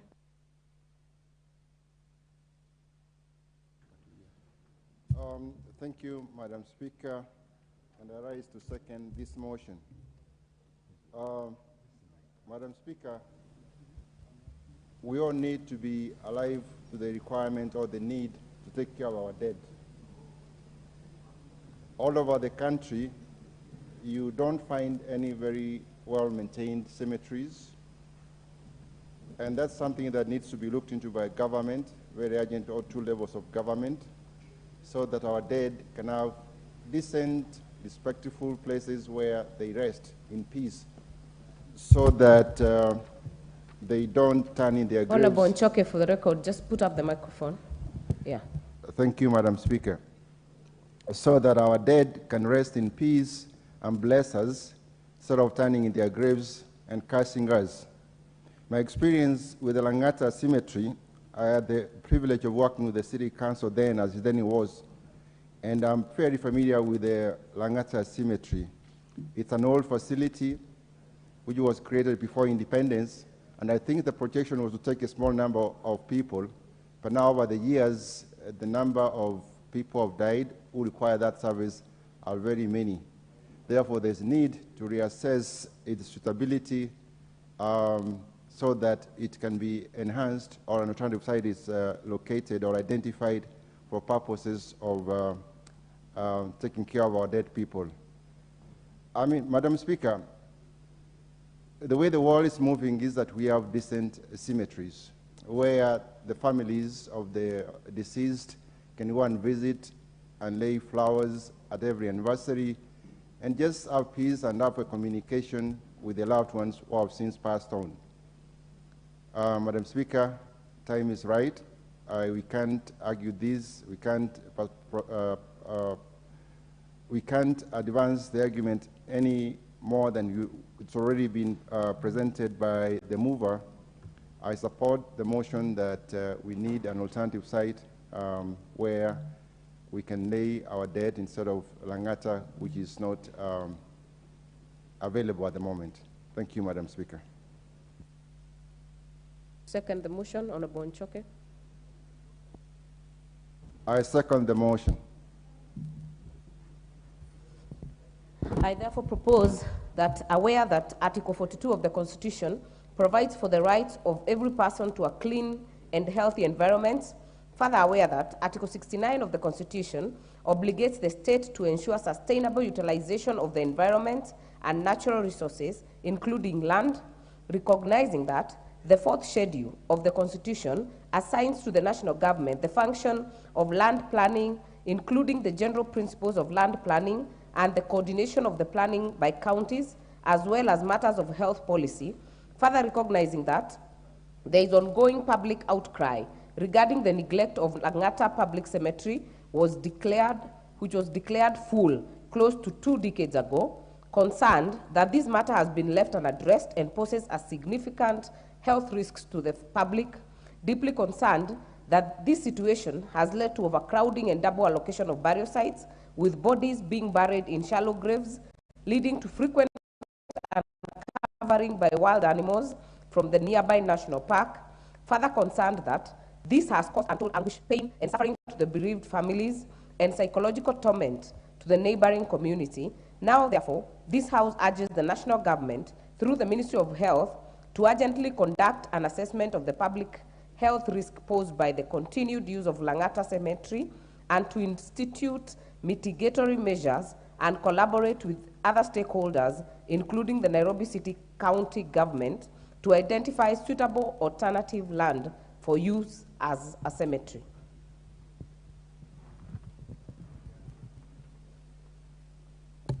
Member for Rangwe.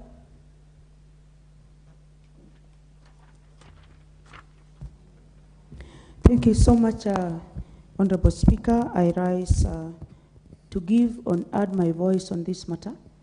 Honorable Speaker, Langata Cemetery has been in use for as long as I can remember, and I want to thank the Honorable Member for Langata who has brought this matter up, Honorable Speaker. Honorable Speaker, it is really, it is an unfortunate practice that we bury our dead on shallow graves and expose them to be mutilated, the dead bodies to be mutilated by wild animals. And we want, the African culture is to the extent that it respects the dead.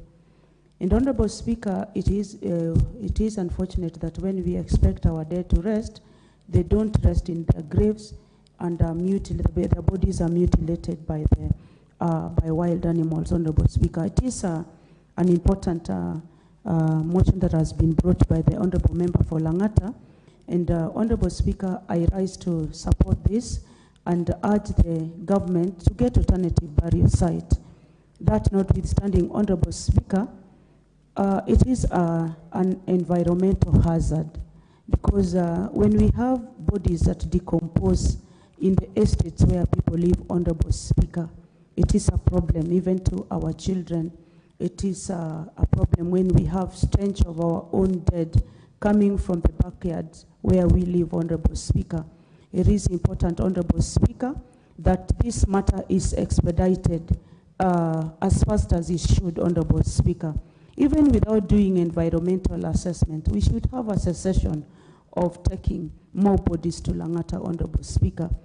Kenya is a land of plenty, Honorable Speaker, and I should think that we can always get alternative burial site.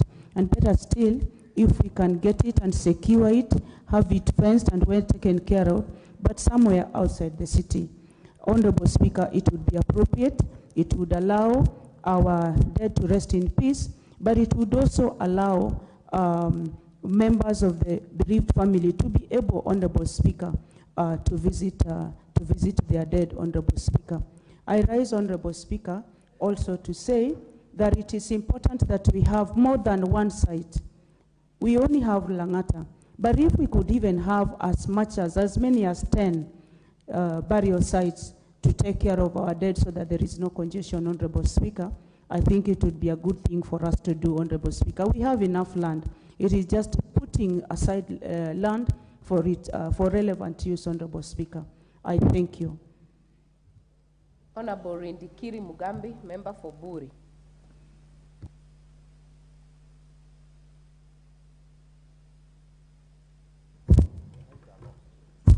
Thank you, Madam, for giving this opportunity to contribute to this motion brought about by my member of parliament, because I reside in Langata. Madam Speaker, it is true that this cemetery is overutilized, and according to the African customs, we cannot exhume a body by either dialect or dialect, so that we create a space to bury somebody else. Madam Speaker, you are aware that this is the cemetery saga that led to the former PS and the chairman of Nairobi then County Council to be put into jail. Madam Speaker, the population in Nairobi is increasing. There are the slums. There are people who don't know where they come from. There are those people who are now permanently settled in Nairobi with no intentions of going back to the rural areas. It's therefore important that this matter of where to rest our beloved people is addressed as a matter of national importance. Madam Speaker, the expenditures of transporting bodies to the rural areas, because there is no space at Langata Cemetery, is really causing strain, particularly to the urban poor. Madam Speaker, the government has a responsibility of taking up this load of providing adequate burial space. Madam Speaker, we are aware that it poses security risk also. Madam Speaker, Langata Cemetery is where many of the criminals reside, particularly at night. Why? Because it's not very well secured. 2, it is very unclean with the bushes. 3, Madam Speaker, there are some criminals who have taken the coffins to be their homes at night. Madam Speaker, I think we need to be seen to be a very serious country. Article 60, it says how we need to dispose the bodies of our loved ones, how we need to dignify even the dead. Madam Speaker, as you drive along Langata Road, you always see hyenas crossing over to Langata Cemetery at as early as 7 p.m. And you ask yourself, where are they going? If actually are very careful, you'll notice that they are entering Langata Cemetery to feast on the lives, on the bodies of our loved ones, and they know when there's fresh burial has taken place. Madam Speaker, I support this motion and urge that it is time the government takes this matter very seriously, together with Nairobi County. The government is busy putting up houses, but we have no provision for burial site in those houses. The governor of Nairobi is busy putting up other facilities, but he seems to have forgotten that we need cemeteries in this town. Madam Speaker, I think it's the high time that each constituency in this county is given an opportunity to have a cemetery wherever they are going to have it, so that the members of parliament from each constituency will say, we have a certain area allocated for our constituency, so that we can go and bury our people. Members of parliament are taking a lot of responsibilities, Madam Speaker, on behalf of non-performing the government of Nairobi County. and the national government at the same time. So I urge the Ministry of Ranch, the ministry in charge of county government, the governor himself, he should take full responsibility of the mess that is taking place at Langata Cemetery. I therefore support this motion and say thank you very much, my member of parliament, because I'm your member of parliament. I'm waiting for you to call me so that you can give me my bursary. Thank you very much, Madam Speaker. Before we hear more horror stories from the MP and residents of Langata, allow me to introduce pupils in the gallery, public gallery, Regis View Academy from Naivasha, from my own county of Nakuru County. On my own behalf, join me in the House. Welcome to observe the proceedings of the House. The next speaker will be the member for Mandera West, Honorable Adan Haji. Not in the House. Member for Tharaka, Honorable Gitonga Morugara. Thank you. Thank you very much, Madam Speaker. Madam Speaker, I rise to support this motion by the Honorable Felix Odiwo, alias Jalango. He's a well-known legislator in the country and a media personality. A little history about the Langata Cemetery is that, in fact, it's the only cemetery that was set aside since the advent of colonialism for burial rituals.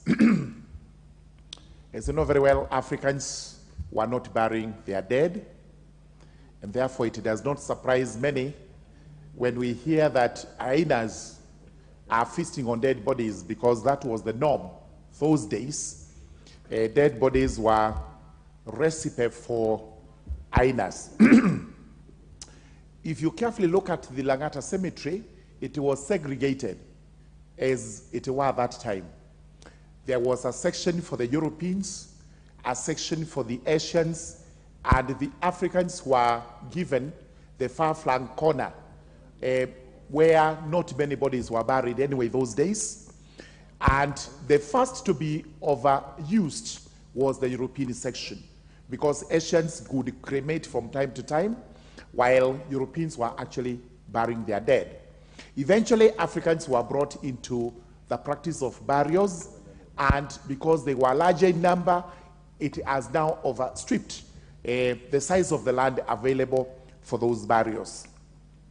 What the Europeans do today, and I have witnessed this, is they reuse their graves, which is common with the European culture, such that if the father died long time ago, followed by the mother and the children, they may all be buried in one grave, just by recouping the soil and burying the dead. The Asians have taken up mostly to cremation, while the Africans now are actually overstretching the piece of land that was available to them, as a result of which there are no procedures. And if there are procedures, they are not well planned. This is why we now have the shallow graves into which you put the bodies, and if you're not careful, two things happen. Hyenas will feast on the dead bodies, where possibly the coffins are not very well done. If you use a very good coffin in Langata Cemetery, you got to be careful, because the following day, you may find the body of your relative actually outside, because some thief snitched the coffin when you were fast asleep. This is quite common. These are the horror stories we hear from Langata. But what is most important is for the government to relook at the issue of cemeteries, because we do have other towns that are nearby, which possibly have areas and lands which can be set aside for burial places, so that we are able to give our dead people dignified send-off. Kiambu is one of such towns. I know for sure there was a time there was hue and cry regarding grabbing of the cemetery land in Kiambu, and there is an interesting story told about an MP who defected in the 90s. He was rewarded with a piece of land, which eventually was traced into the cemetery of Kiambu. This is exactly how uncaring we are. as regards how we treat dead people, that we can actually give out land set aside for them, as a result of which we all go to Langata to crowd the place, try to bury people in a manner that is not well planned, in a manner that is not dignified, which is totally un-African. As I sum up, we should extend the planning of gravesites into the countryside. There is a bad practice that happens in the countryside where everybody is trying to cement graves, and the consequence is that it's going to be in 50 years' time, you will have no land, no arable land to cultivate, because you filled your entire land with cemented graves. It's not a good practice. It should be discouraged. The county governments, the national governments should now stand up and have good policies, acceptable policies on burials and grave sites. With those remarks, I do support. Thank you. The next chance will go to member for Lugari, Honorable Nabuera Nabi.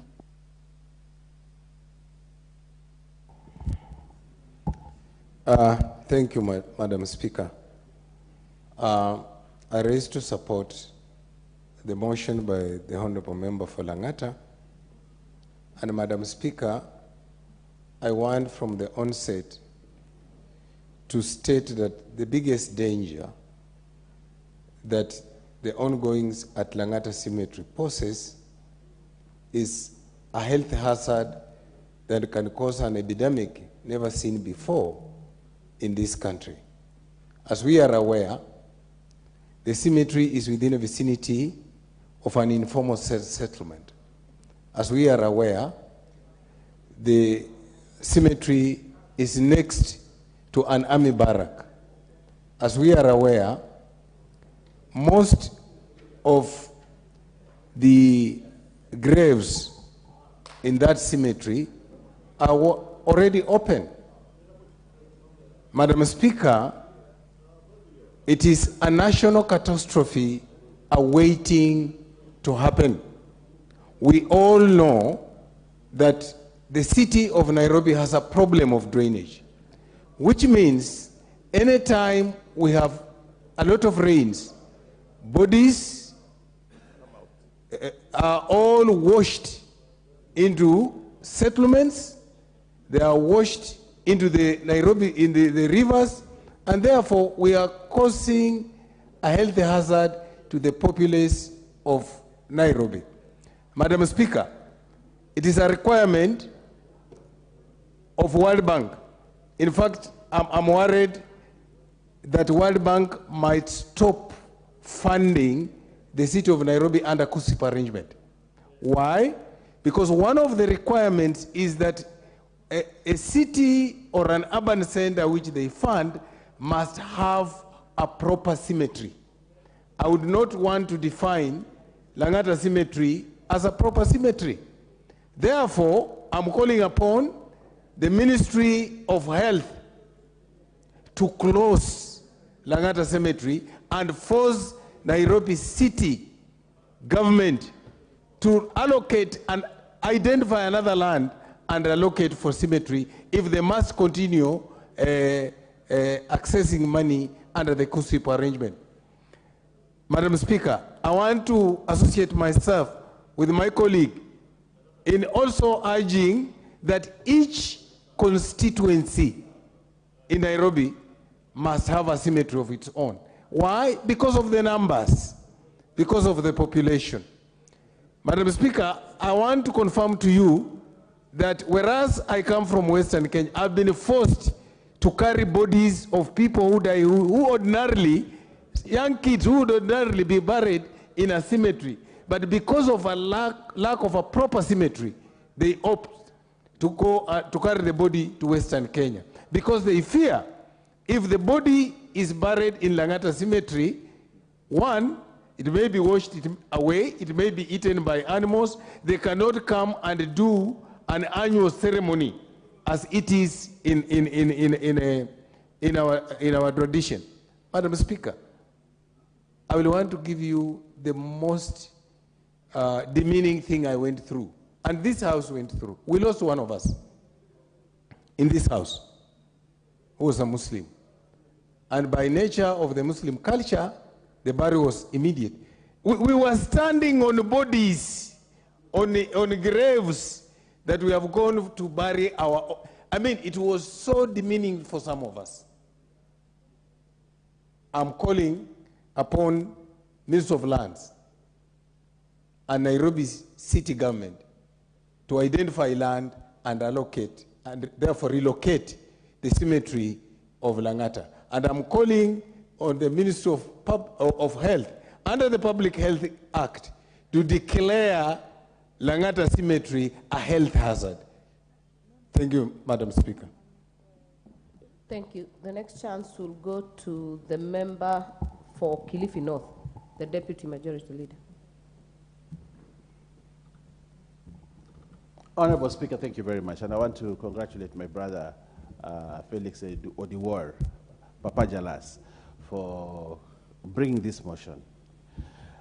Because the people of Langata for a very long time have suffered. Actually, the people of Nairobi have suffered. And the people of Langata bear the brunt of the whole Nairobi because everything is taken there. And it takes a great leader to come up and say, look, I need to solve this problem. And that's why I want to congratulate Papa Jalas for bringing this motion and trying to get a solution for Nairobi, not just for the people of Langata, but for the whole of Nairobi. And God bless you for those kind thoughts for the people of Nairobi. I would like to say that the issue of Langata Cemetery is about planning, land planning. And this country for many, many years has been using land without proper planning. There was a time when colonial masters then planned Nairobi and said, here there will be a cemetery. But thereafter, nobody has thought about planning this city. Things are just being put all over. And that is one of the greatest problems that we have in this country. We have today, there used to be the current Langata Association that had something like building control and zoning. And I think they went to court about issues like that. But after the court, these days you start seeing high-rise buildings coming up in Karen. You start seeing Kilimani used to be a beautiful place to stay. Now everybody is putting up anything everywhere. The problem is land planning. We have actually a department in the Ministry of Lands whose job is just physical planning and land planning, but no one does anything. In the previous government, I remember they were given a budget of around 34 million for a whole year to do land use planning. That is peanuts. That cannot be done. So, Honorable Odiwar, what I would like you to do is sit with the governor of Nairobi. And if the governor of Nairobi cannot sit with you, we will call him to this house. Because this city belongs to all of us.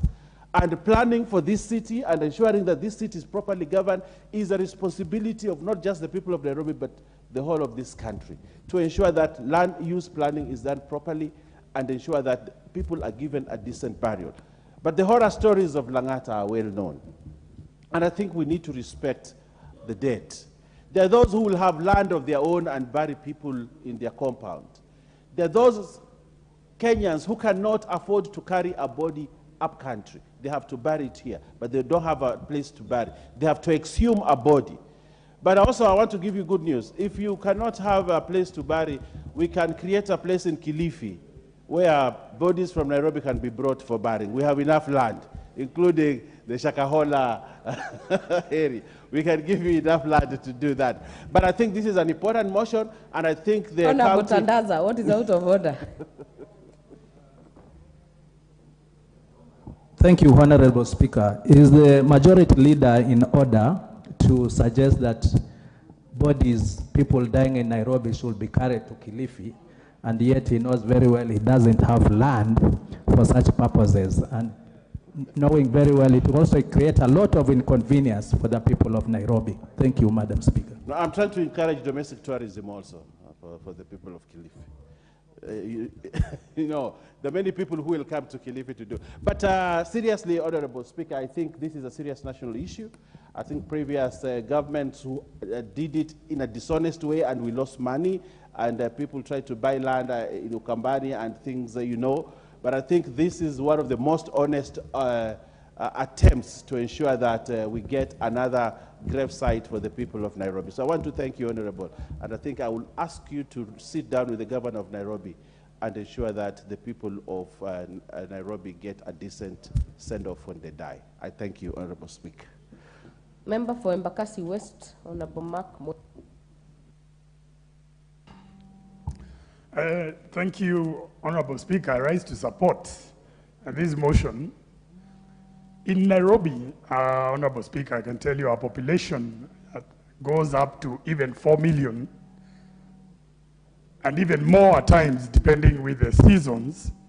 And we can assure you that since Nairobi was founded, the only public cemetery that exists, that is in use today, is in Langata. Now, if we look at the population that we have, and I can give you statistics. I represent Embakasi West, which has a population of about 300,000.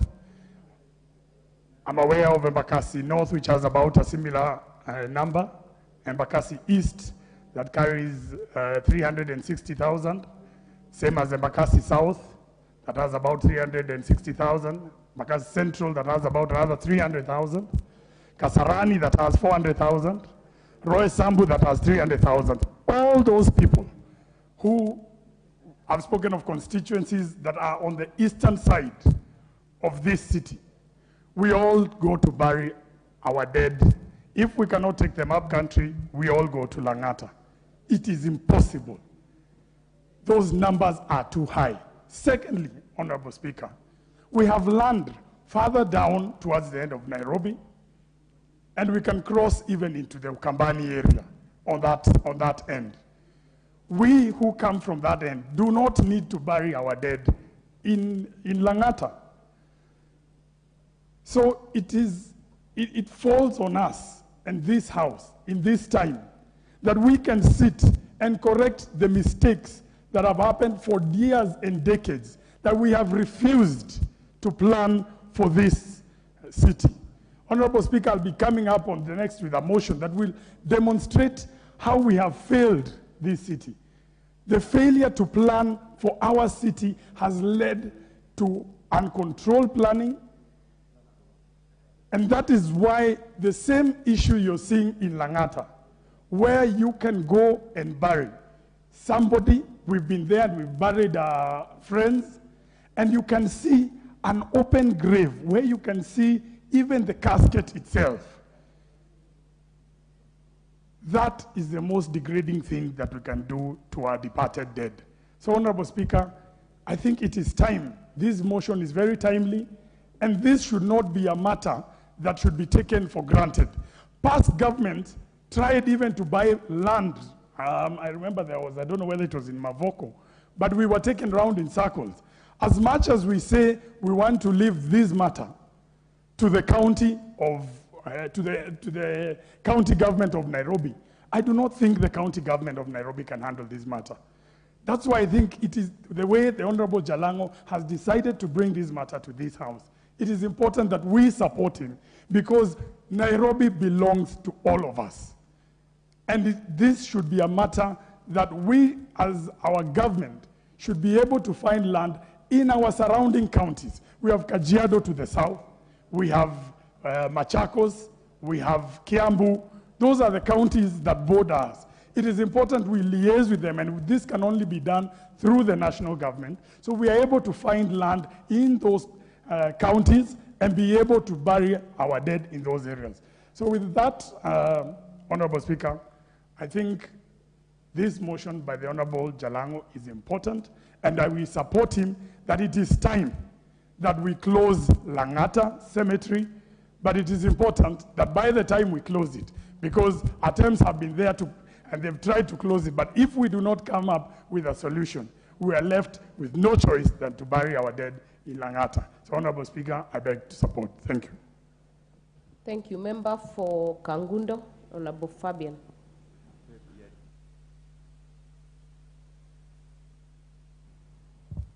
Thank you very much, Honorable Madam Speaker, for giving the opportunity to hear my voice on this motion brought by our colleague, Honorable Felix Odwol, aka Jalongo.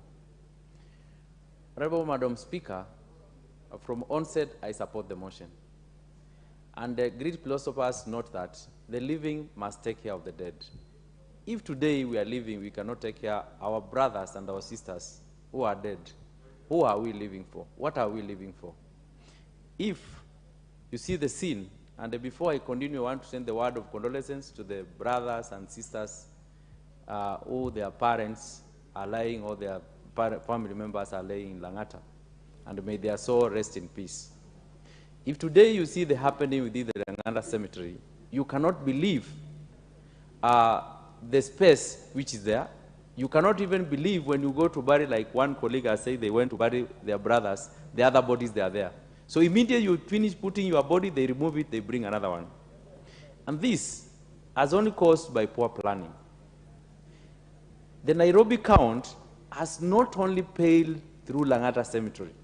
We have seen many happening with this city where there is total failure in terms of planning of the city. People are given right to build the buildings. Then after you finish building your building, it is in the river, it is demolished. People will continue. Even sometimes you see people's building being demolished, but they are being built in the road. Same way as what is happening in Langata. So it is the high time.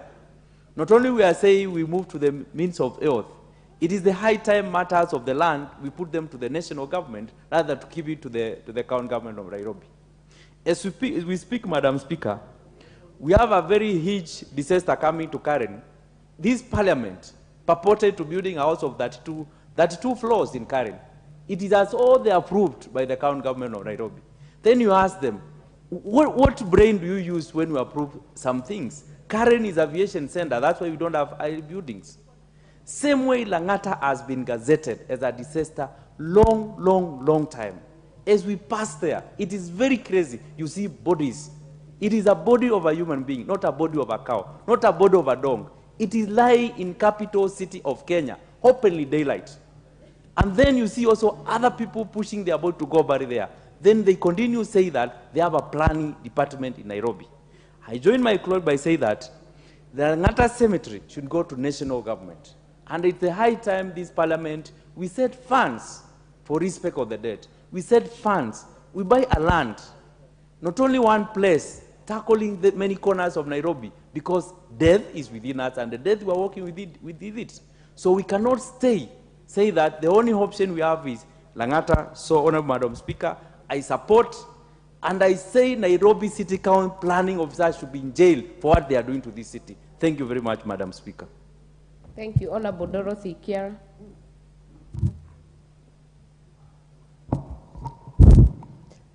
Thank you, Madam Speaker, for giving me this opportunity to support this very important motion by Honorable Oduor, Member of Parliament Langata. Honorable Speaker, I begin with an adage that says that the best brains lie in the cemetery. Indeed, Madam Speaker, we are not just talking about Langata. We are talking about a place where bodies are just dumped in a shallow or permanent grave, depending on one's means or the discretion of the people left behind. We are talking about the next temporary or permanent resident of children, youth, men, women, legislators seated here, Honorable Speaker, when all of us, we exit from this life. Then this begs for the next question, Honorable Speaker. Do dead people have dignity? The Constitution of Kenya, in the Bill of Rights, confers the right to inherent dignity, and that dignity to be respected, and the people who die should be protected. If you walk around Langata Cemetery today, Honorable Speaker, you wonder whether we adhere to this constitution that says even the dead have and deserve dignity. Honorable Speaker, we are perturbed today. We are talking of a place that was set aside by the colonial masters.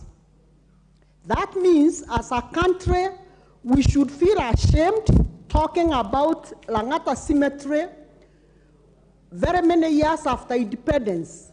We have not taken any steps to either improve on the same or continue on where the colonial masters left us. Honorable Speaker, I am saying this with a lot of pain because the people lying at Langata Cemetery and all of us seated here today, whether it will be Langata Cemetery or elsewhere, we shall one day be there, and soon and very soon, because nobody of us has permanent immunity over death. Honorable Speaker, it is the high time that we prepare that final resting place for ourselves when we are still alive. And it is the responsibility of the registrators seated here today. And this is why I say, thumbs up, Honorable Oduor, because you are thinking about yourself. You are thinking about the future generation. And we should not look at the graves and think they are only graves. They are people known to us. Honorable Speaker, when you go to Langata today, you'll find plaques. You'll find every grave as a title and a name. But unfortunately, because of the double allocation of the graves, the person who is buried there is not the person who owns that plaque that is mounted there.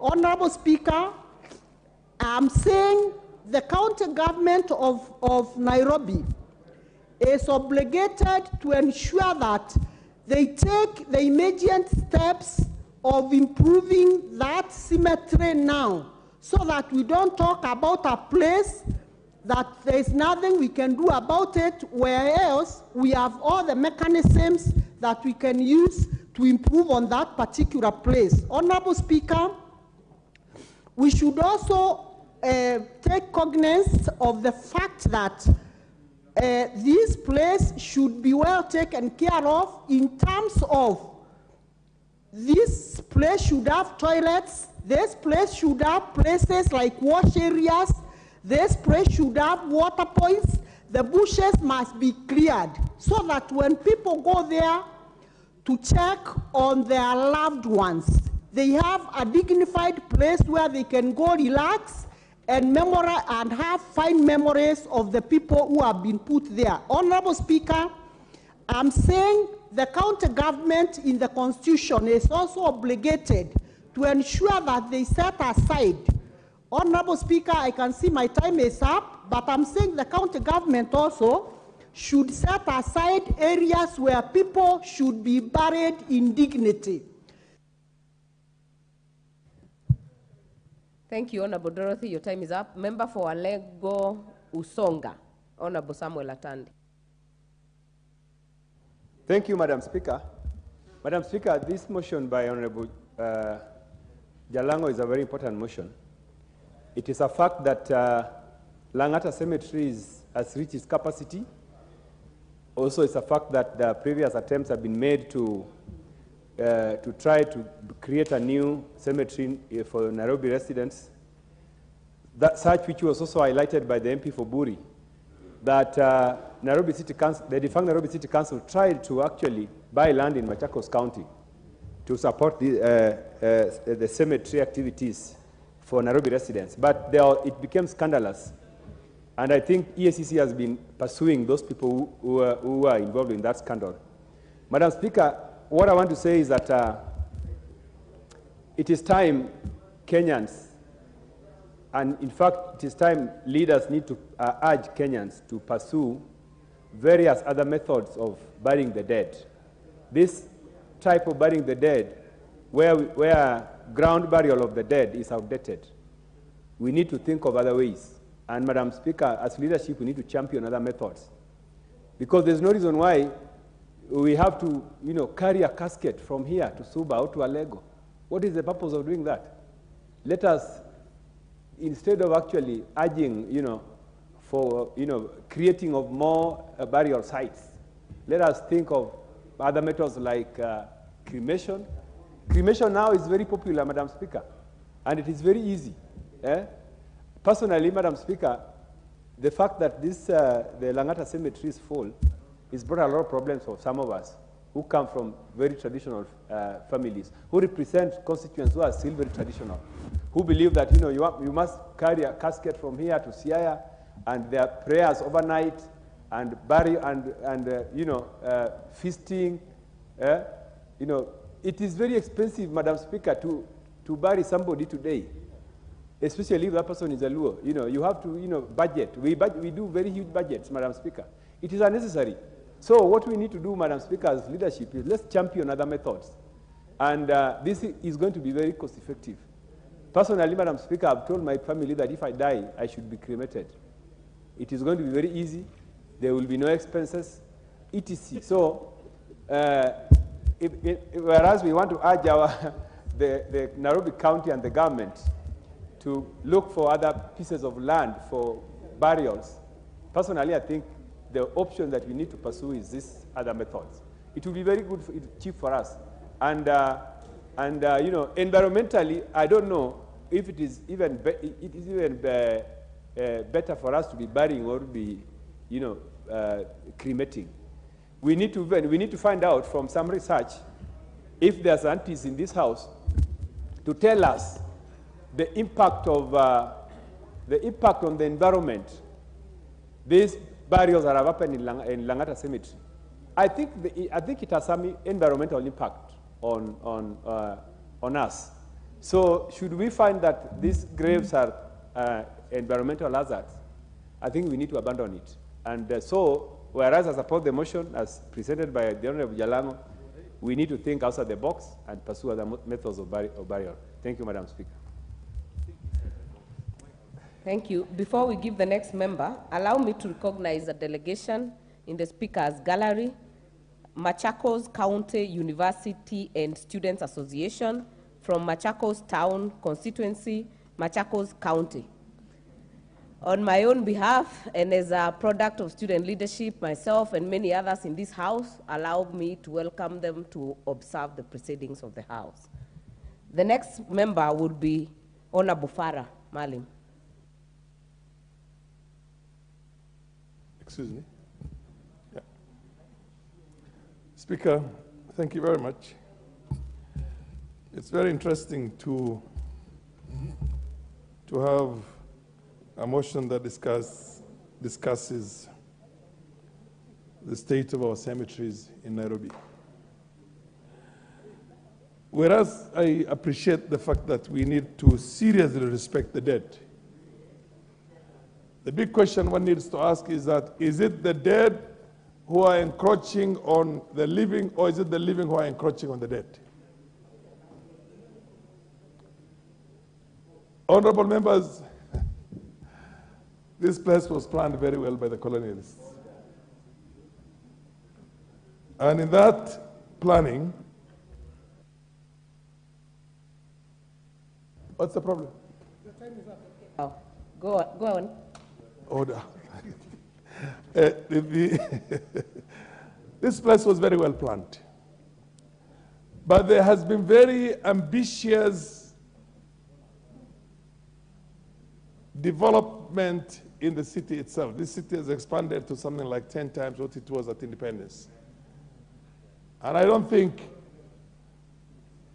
know whether we are trying to find dignity for the dead, or this is going to create a situation in which developers would see this as a very prime line and had to see a situation in which the cemetery itself is expanded. Because the cemetery is next to a forest, and the forest is big. And I have a feeling that it was invaded from both the north, and on the other side, of course, there's a freeway. Having said that, I still agree with what Honorable Ward is saying, that dignity has got to be there. The other thing is, why are we finding bodies out there? Is it because people have invaded the graves themselves to look for valuables, or the graves are shallow? I was reading the other day that in Oldoye Sabuk, the very famous historical settler Macmillan, who was, I think, a library named after him, his grave was raided and the body is no longer there. I don't know what to say about that. But I know of also what you call the grave thieves. So more than anything else, what we need to do is that we have to have a system in place of the national government in which the police, as a national government function, protect the dead. The citizens cannot protect the dead. And also to put down standards for graves. The graves have got to be at least 5 feet deep. They don't have to be shallow. Who makes them shallow? Is it the county government or the national government or the people of Kenya? No. The families who are going to dig, what do you call, bury the dead there, must be told that these graves have got to be a certain standard, and the standard itself has got to be regulated, and that regulation itself has got to be enforced. I can hear some people want to see a situation like when we introduced cremation. The Honorable Atandi, as much as cremation might appeal to you, but it is in line with the faith of the Hindu community, and I don't think cremation is anything that can be considered by Muslims and Christians and Jews for that matter, because this is what you call the Abrahamic faiths, the monotheism. We have to bury our dead somewhere, and they have to have a grave. So I think what we need to do is that we not only see it very simplistically and say that close this place. No, we can't close. If tomorrow I lose my relative, and I lose them every other day, and I lose my fellow religious men, where do I take them? Because the thing is closed. We don't have a situation of sending them to our home areas. That's not part of our culture. It's not our faith. It's actually the directive of the faith that the body should be buried the same day that the person deceases and becomes a body. You know, you are a name, first of all. You are Farah, you are War, you are Martha, you are John, you are Joseph. But the day you die, you cease to have a name. You become a body. So the body itself must be interred, in our case, immediately, the same day. It doesn't matter whether you come from Mandera or you come from Germany or you come from wherever. If I die in Germany myself, my body will not be brought back. I'll be buried in Germany. And the same applies to all Muslims all over the world. So we can't close that thing. But what I want to see is that, do we have a lot of land up there, and is there an encroachment by the developers? And why was that allowed in the first place?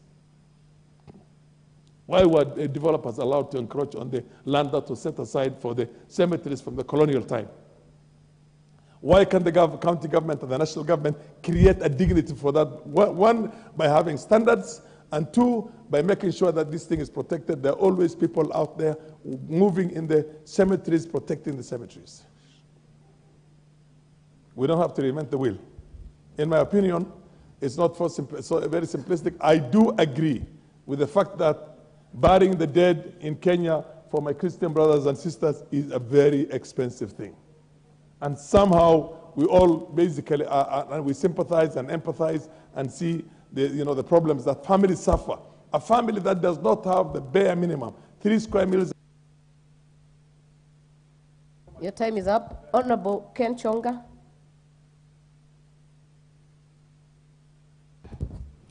Thank you, Madam Speaker. I rise to support this motion by Honorable Jalango. Historically, Madam Speaker, we were told there are some communities which never used to bury the dead. Instead, they used to throw them in the bush. Then they're eaten by, I don't know, animals. Historically, we are hearing that. But what is happening today, world over, we know there are only 3 methods of burying. One is cremating, bury as we do. And Nairobi, if we look at Nairobi, we are in a cosmopolitan town where all communities live here. And the only respect that we give our departed souls is by burying. Madam Speaker, Langata Cemetery was declared full in 2008. By 2008, the county council was then supposed to have found alternative means as where people can be buried. But pathetically, as up to today, we are trooping back to Langata. Madam Speaker, allow me to use a word here. I don't know, it's a word or a term. I think greed is too much among our our people, more especially our civil servants. Because by 2008, if this cemetery had already been declared full, honestly, something ought to have been done. And it is on record, Madam Speaker, in 2010, some almost $13 million was released to purchase a piece of land to extend the Langata Cemetery. It was alleged that 48 acres was bought, but it came out clear that it was a scam and it's only 10 acres which were procured. So, over 38 acres where we could be able to bury our people was taken away by people who were greedy to what have been allocated for the same. Madam Speaker, so much has been said. People will actually look at the issue of relocating Langata Cemetery to somewhere else differently, but it needs to be understood. For as long as a solution is not found, then we shall keep on punishing our dead ones. Madam Speaker, we bury in Langata because it's not because everybody wants to bury in Langata. You can imagine the cost of transporting a body from here to Kilifi. It is honestly cheaper to bury this person in Langata. We bury in Langata, Madam Speaker, because there are people who do not have anywhere else to bury their people apart from here. We bury here because you find there are some people who are totally homeless. That's the reason why we buy there. So the good, the bad, and the ugly, all of them are buried at Langata, and we have no alternative to that. Madam Speaker, time is up. This motion is timely. There is need for the county government to come up with a measure as soon as possible so that the dead can have the respect that they deserve wherever they go to lay. Otherwise, Madam Speaker, I stand and support this motion. Thank you. Thank you. Member for Embakasi North.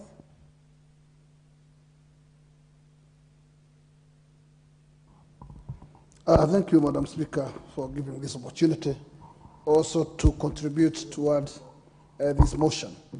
Madam Speaker, having been an elected member for 3 consecutive terms, I have also served in the City Council of Nairobi, formerly in the County of Nairobi, formerly City Council of Nairobi.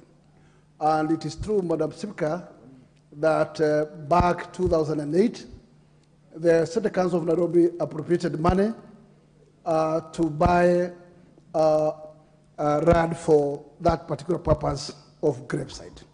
It's unfortunate, Madam Speaker, that corruption went away with all of what was appropriated to buy the grave. I want to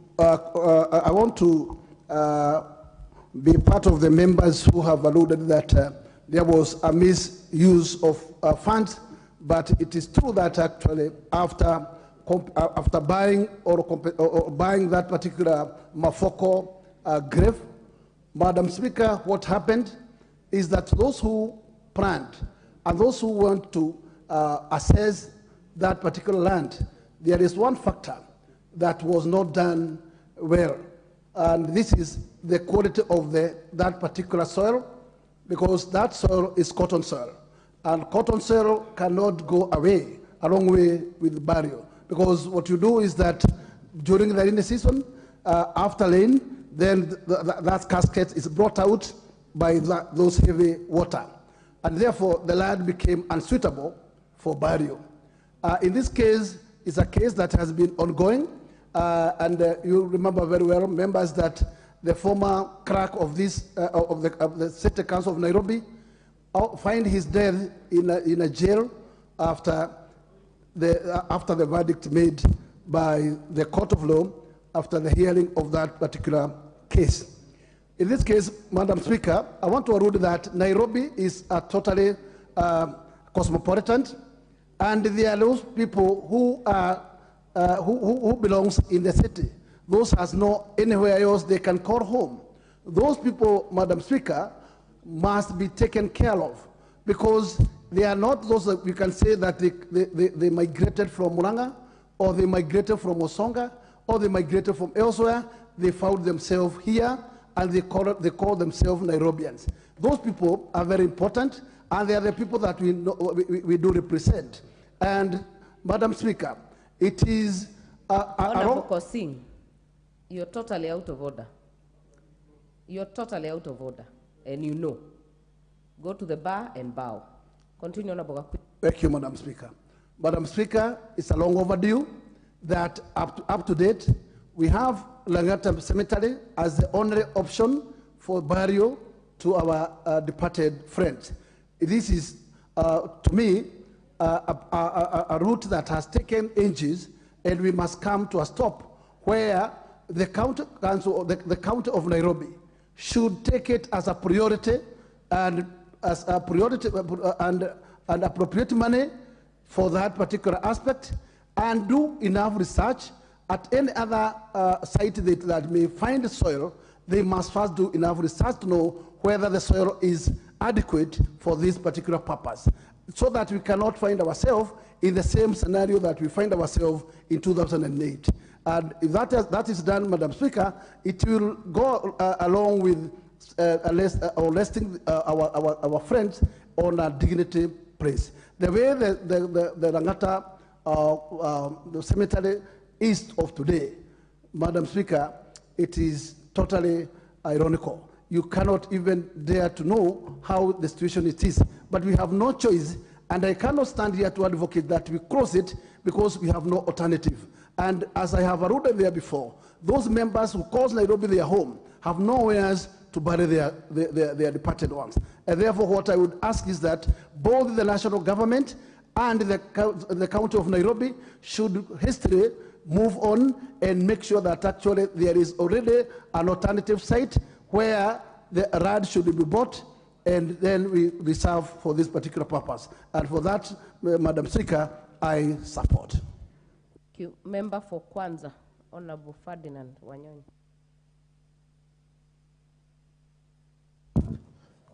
Madam Speaker, I want to take this opportunity, first and foremost, to thank our colleague, Chalang, for having come up with this particular motion. It's very, very embarrassing. I had buried a relative there. Madam Speaker, it's embarrassing. It's very painful that I think, Honorable Chalang, I think do something on that side for the time being. Even if it means building a concrete fence around the place, because as stated by the Honorable Member, wild animals actually get to the site, exhume particularly the fresh graves, and feed on the dead. We all know that we respect as Kenyans, as Africans, we respect the dead. I buried a relative there who didn't have land up country. And what happened? We found the body was actually thrown out. First, because we have youths who go and remove the coffins. It was a very expensive coffin, and threw away because they have nothing to lose. So, Honorable Member, do something about it so that you can defend the area. First, maybe build a wall around it if we can. And if not, then of course we have to call the Minister for Health. That has nothing to do with the county government, because the county government is unable, unless we go to the Senate to force the county government to look for land. Otherwise, we are going to go around the whole thing, but we want to give you the shortest time possible, and we will support you to the last end to be able to get at least an alternative for this Langata Cemetery, which is a very, very old cemetery. Secondly, there are those actually who would want to bury and burn the dead. That again is on African, as somebody has just mentioned. So I am saying that we should look for the money and come up with a budget. We look for the land around Nairobi. even if it means getting 20 acres, Madam Speaker, to be able to look for alternative site to bury the dead. It's so inhuman. You go there and see yourself, particularly in the mornings. Madam Speaker, you will not even like to go back. The sight is unbelievable. If you are a human being, if you are an African like I am, you will never go back. And many, of course, most of the people being buried here have no land up country. It is true. Secondly, you want to help, like I've helped a few people to take the bodies up country. It's very expensive to go to where I come from, Transoya. You're not going to spend less than 200,000-300,000 shillings to get the body here, maybe with the relatives, what have you. And the Nairobi is actually not just for people in Nairobi, it's a national city. So we all belong to this city. And therefore, I think the best again we can do, please come up, look for it, ask us, we'll be able to, some of us have been in Nairobi for this time, to people look for a good site, even if it means going as far as the Gong side, what have you, for Langata B. That is Langata A, Langata B, to be able to have our dead buried there. Madam Speaker, you know, you hear the stories, and as people are explaining, it is so certain that I think the alternative is to go the Asian way, which again is not African. Yeah, you burn when somebody's dead, you know, you burn the dead. Again, that's not African. You'll be cast. I believe if I buried my grandson, whatever, here, instead of burying and burning the body, I think it will haunt me the whole year. It will haunt me the rest of my time. So therefore, Honorable Chalang, we are with you. Come up with a budget. Let's move to Langata B. I support your motion. Thank you. Member for Mandera South. Speaker, for giving me this opportunity, and I will say from the word go that I fully support the motion by Honorable Felix Odior, member for Langata, and I'll particularly zero in on the prayers that are in that motion, where the Honorable Member is urging the national government through the Ministry of Health to urgently conduct an assessment of the public health risks posed by the continued use of Langata Cemetery and to institute mitigatory measures and collaborate with other stakeholders, including the Nairobi City Council government, to identify suitable alternative land for use as cemetery. That prayer, I think, is well put, it's timely and most welcome. The Langata Cemetery is actually, I think it's the largest cemetery in the country, and it's serving the entire Nairobi, all the constituencies in Nairobi. And I know particularly the Muslim people who are professing Muslim faith, they take most of their dead to Langata Cemetery for those who die in Nairobi for burial. And the question around overcrowding is a key thing. I agree with the other member who said it's a bit pathetic when you go bury your dead and you're stepping on the graves of other people's dead. You know, the question of decency and decent send-off of our beloved ones is a question which is very dear to our hearts. And this motion is coming at a time when, as a country and also as a city, we are dealing with increasing population. And although we have made a lot of gains in terms of health improvements of our people, we are also having an increase in mortality. And therefore, there is increasing need for land, and there is competing need for land between different competing land use, which burial being one of it. And therefore, we'll need more land for burial. And as one member put earlier, that land will not only be required for burying the dead, for just digging the graves. We'll need that land to also create some parking space for the people who come and bury their loved ones. We'll need some facilities, sanitation facilities in that land, and we'll need toilets, water facilities in that land, and therefore there is demand for bigger lands for burial in Nairobi, and particularly in Langata, which is the main burial site for the people who die in Nairobi. And therefore, I support this motion fully, and I thank once again the Honourable Member Felix Oduor for bringing this motion at this very timely time. Thank you, Honourable Speaker. Member for Matuga.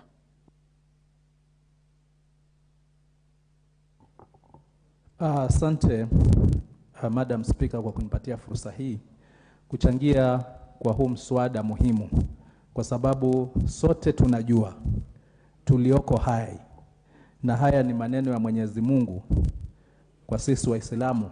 Kwa kitabu chetu kitukufu Quran kuna aya inayosema kwamba kullu nafsi dhaikatul maut, sote tutaionja mauti. Kwa hivyo hili si swala la mjadala, na sote tunajua hasa kwa sisi Waislamu kwamba mtu anapokufa mambo manne lazima yafanyike, ikiwa kumwosha, kumvika sanda, kumsalia na hatimaye kumzika. Hili tulifahamu vizuri. Kumzika sio kumchoma kama vile wengine wanaozungumza.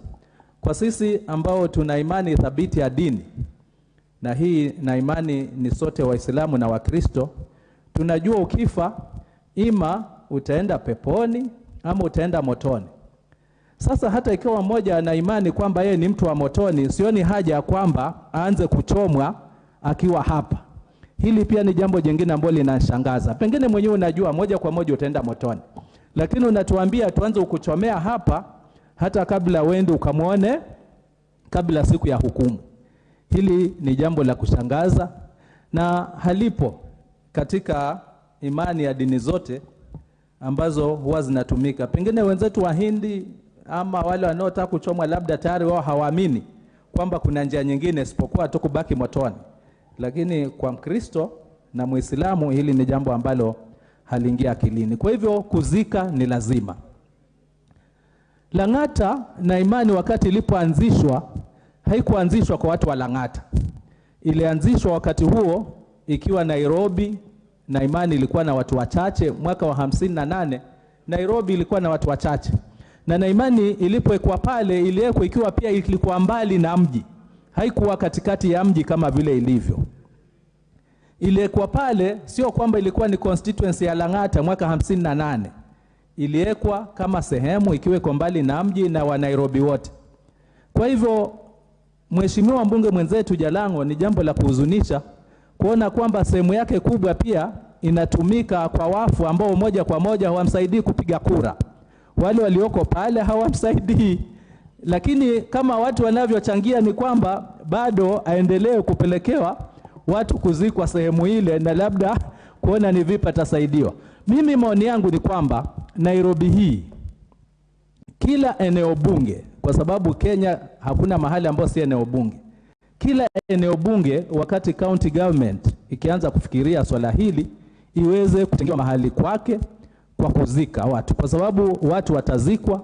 Na hali ya Nairobi ilivyo na tatizo la magari, ya msongamato ya magari, mimi nadhania mtu ambaye atakuwa ametoka sehemu za Kasarani na mahali pa kuzika peke yake ni Lang'ata, kitambo magari yatoke Kasarani kuja Lang'ata na msongamano wa magari, hilo ni huzuni hata kabla ya kufikiria kwamba umefiliwa na mtu wako. Kwa hivyo suluhisho, kila pembe ya Nairobi iweze kupata maeneo ya kuzika.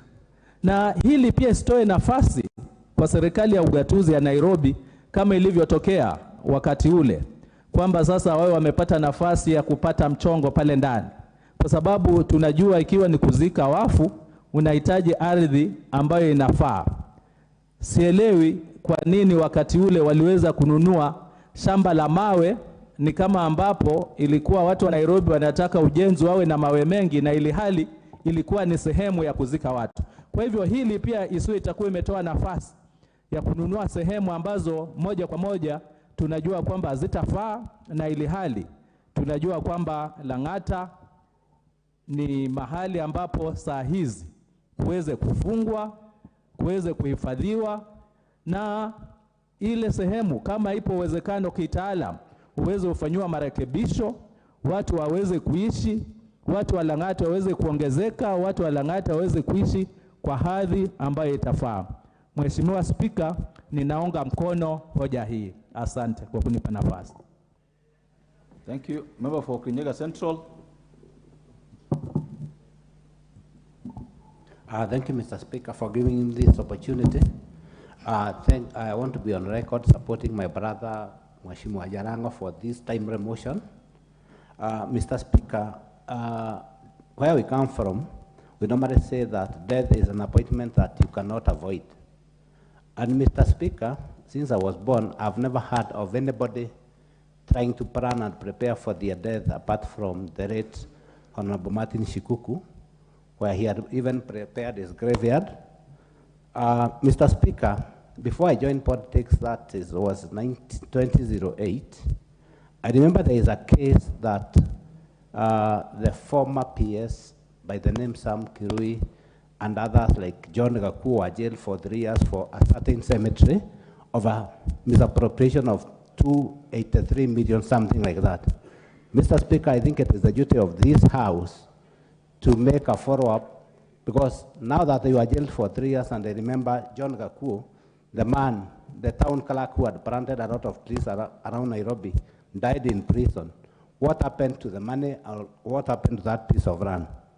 Mr. Speaker, I would like to fault the Urban Planning Department of City of Nairobi, because, Mr. Speaker, if we are only approving housing, we are extending our roads, it means our population is still growing, Mr. Speaker.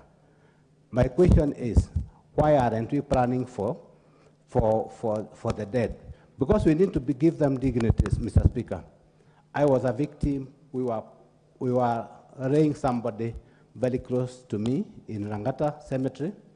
And Mr. Speaker, it's a bit worrying when you go there, because you are asked, what kind of grave do you want? Do you want the temporary one or the permanent one?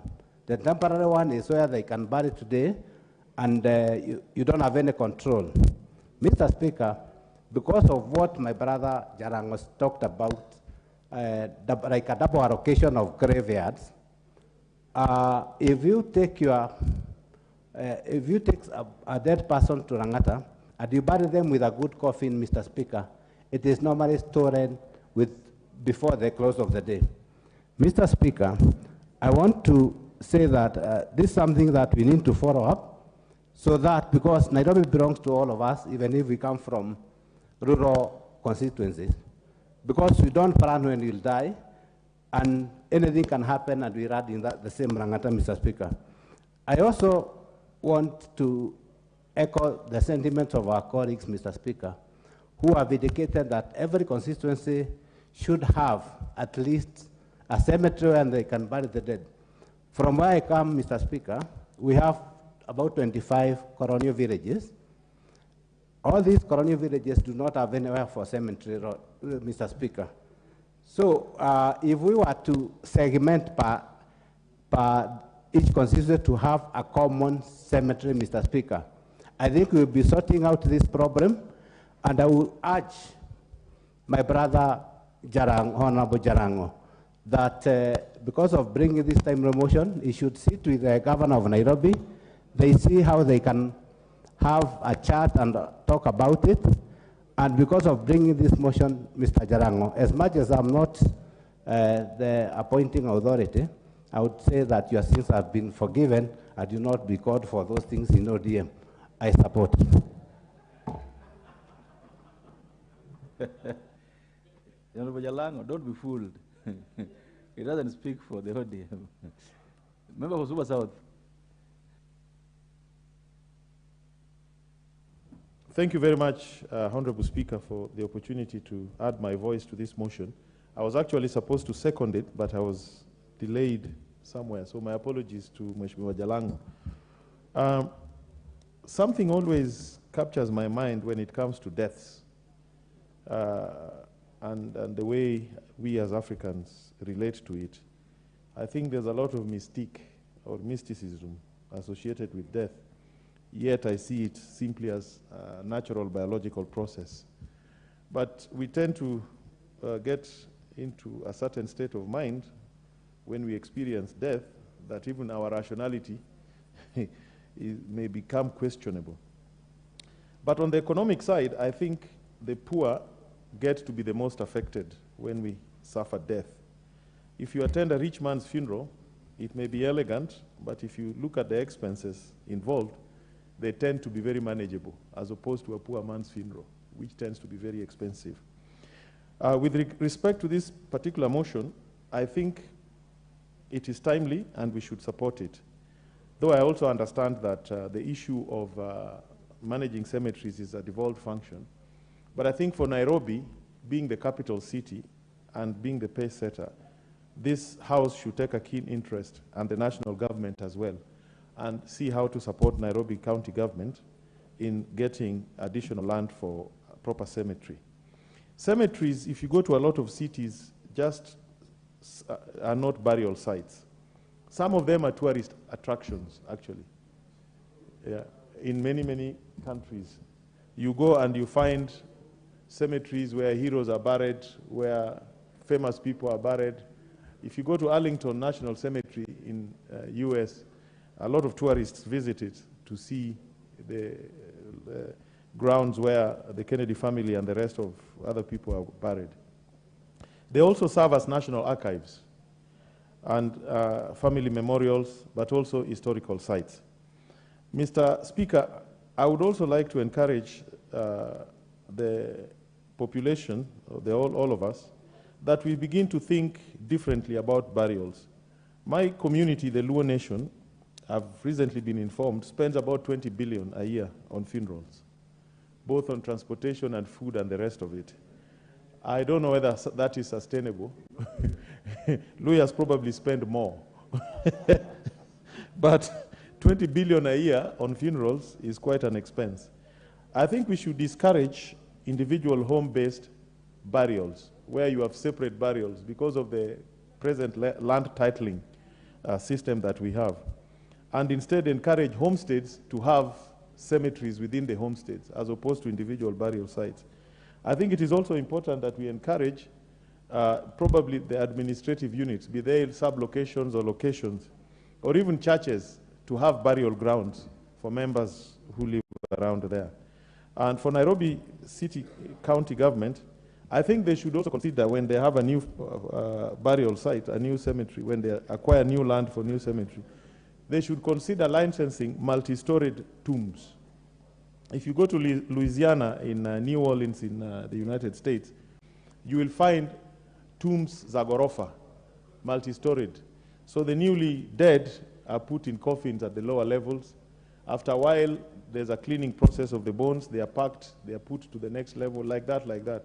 So if you go to New Orleans and have visited those cemeteries, you'll find a family from 1860, from the Civil War to present, with one tomb with all their names.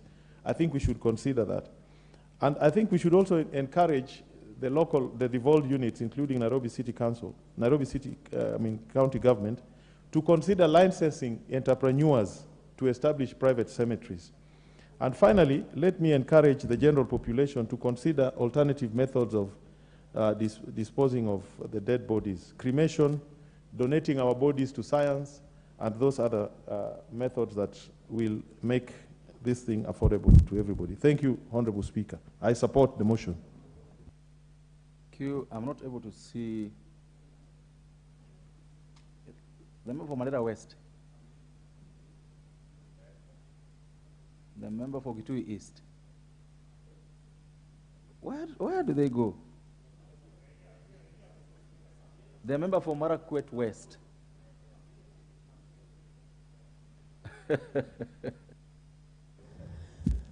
Thank you, Honorable Speaker, for giving me an opportunity to address this matter. Honorable Speaker, I wish to thank the Honorable Member from Langata, Mheshimiwa Felix Oduor, for this very, very, very important motion that he has brought before the floor of this House. Honorable Speaker, it is unfortunate, and look at the substance of the motion. It has been said that Langata Cemetery was declared fully utilized 2 decades ago. Honorable Speaker, meaning that 20 years ago, this cemetery was declared fully utilized. and the same is being used currently to bury dead people. Honorable Speaker, in this country, we have failed to plan. And Honorable Speaker, a country that fails to plan plans to fail. Honorable Speaker, this plan was set up during the colonial period, and it was, Langata Cemetery was set up in proportionate to the population of Nairobi at that particular time. But the population of Nairobi has since increased significantly. Honorable Speaker, so therefore, there is need, absolutely, to set aside a section of this city so that we can be able to respect the wishes of the dead people. Honorable Speaker, that begs the question. Under Article 26 of the Constitution, there is a right to life. But the question is, do those rights extend to dead people? Honorable Speaker, reading Article 20, Honorable Speaker, it provides that every citizen is entitled to a Kenyan passport and documents of registration or identification issued by the state or to the citizen. Honorable Speaker, upon death, every dead person in Kenya, Honorable Speaker, is issued with a death certificate, meaning that the state recognizes that there once lived a certain person. And even the dead person, Honorable Speaker, in this country is entitled to human dignity and respect, so that that person is interred with a lot of respect. So, Honorable Speaker, I support this motion to the extent that even a dead person is entitled to human dignity and protection as provided for in the Constitution. Honorable Speaker, this matter also deals with the issue of health. Health is devolved, and we have a right as a country to take care of a person who is born up to the very end.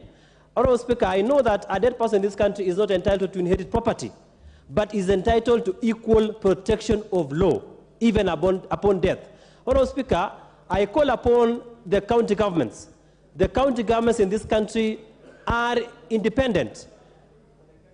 And for that reason, I call upon the county assemblies to enact legislations, to provide, to set up motions before the House, before the county assemblies.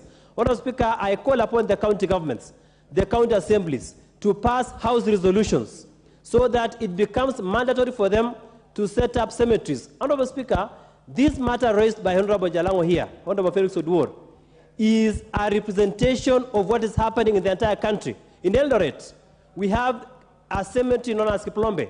That cemetery is full. Honorable Speaker, it is time that we, as a country, we look at the rights of even those who are dead so that they can be respected posthumously. Honorable Speaker, thank you. Member for Narok North. Mr. Speaker, for giving me this opportunity to support my brother Jalango, because I think it is important for us as Kenyans to have a place where we can bury our relatives or our parents, our loved ones. Because there are 2 days that are very important, the day you come to this world and the day you go. And when you come to this world, you'll also want to own land. And the government and everybody and the law gives you the right to own land. And when you are leaving, you are issued with a certificate, a death certificate, and of course, it means you'll be put somewhere. And for the loved ones, I think it can be very bad if you bury your father today or your son, and then tomorrow you move around and find that the animals have removed the body, and here he is. You will really feel bad. So I think it is important for the county governments to look for money and look for land, to set aside land where we can be burying our loved ones. Because you know you love your daughter or your relative when he's alive.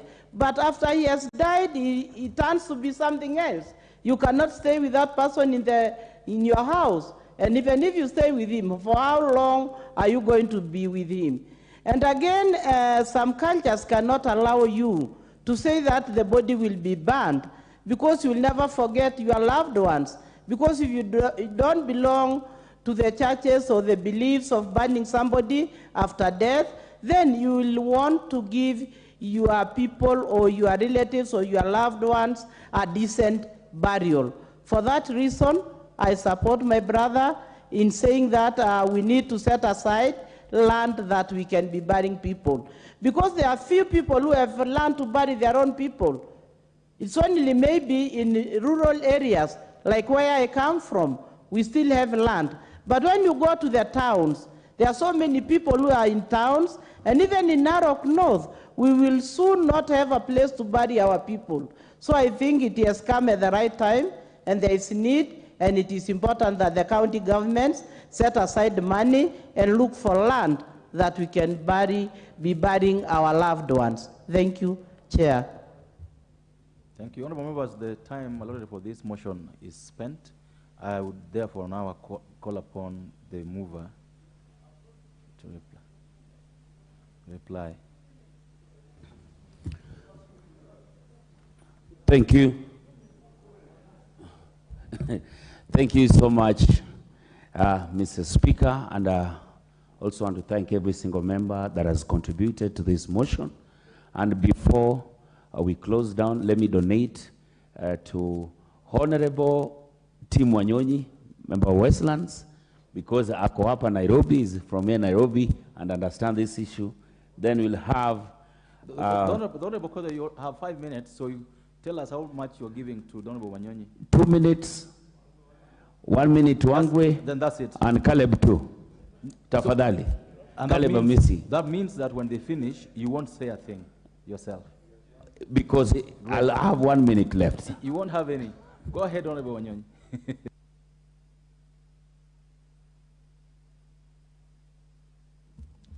Thank you, Honorable Speaker. I would like to contribute to this motion. Honorable Speaker, when I was a councillor at Nairobi City Council, we set aside money to buy a cemetery, an alternative cemetery, and some people embezzled that fund. I believe the county government now has a duty and a moral duty for that matter to set aside money and buy a new site for a cemetery. Mr. Speaker, the Langata Cemetery right now, if it's even invested with the criminals, people, you can't bury and people come and exhume the bodies and steal some of those things that have been used to bury the person, their coffin, the clothes and all that. So it is better that we give our loved ones a decent burial and be at peace, that they are resting in peace. Thank you, Mr. Speaker.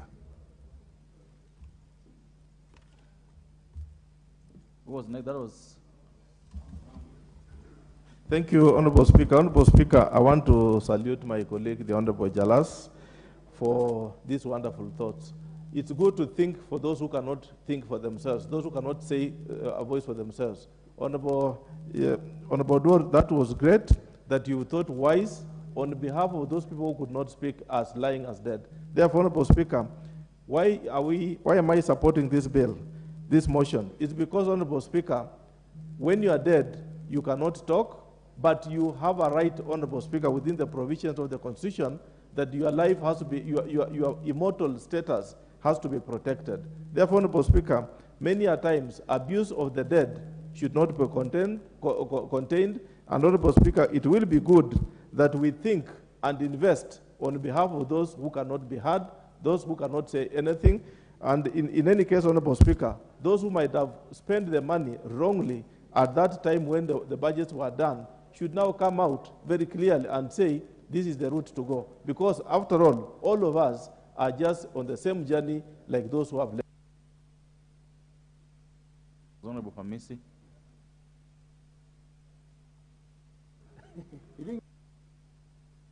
Yeah, thank you, Speaker. Speaker, I want to thank Honorable Jalas for giving him an opportunity as well as for his very timely motion. Jalango, you know, is my... Order, what? Yes. Who is Honorable Jalas? Honorable Speaker, I want to thank Honorable Felix Odiwar, MP for Langata. He is my very good friend, not just my good friend, he's actually my area member of parliament, as well as my former voter in Saboti before he shifted. And we share a lot. I want to contribute to this motion and want to say this. Langata Cemetery was started in 1958. And that was before we gained independence as a country. So you can imagine this is a cemetery that was started by the colonialists. Their intention, of course, was well informed. And at that particular time in history of this country, the population was not as it is. This is a menace that has been created partly by urbanization, which has increased the population of the people in Nairobi, and mostly people have come to seek fortune in this town. They end up becoming, a total residents, and eventually, when their demise, they are buried there. So it is paramount that at this juncture we try and restructure that cemetery in terms of increasing the acreage, because 20 years the place was declared full. And a number of suggestions in terms of more allocation. Honorable Miss, your time is up. You only had 1 minute, actually. Honorable Jalango, 30 seconds. Thank you, Mr. Speaker, once again, and to every single member who's contributed to this timely motion. We hope that we could have the Governor Nairobi be brought into this House, because even in their budget this year, this financial year, they did not allocate any money for the maintenance or procurement of any other space as a burial alternative. I want to just say thank you to every single member, and may God bless all of you. Asante. Say, honorable member, when you're playing, say you beg to reply. I beg to reply. Thank you. Members will not put the question on that particular motion for obvious reasons, so I'll call for the next order.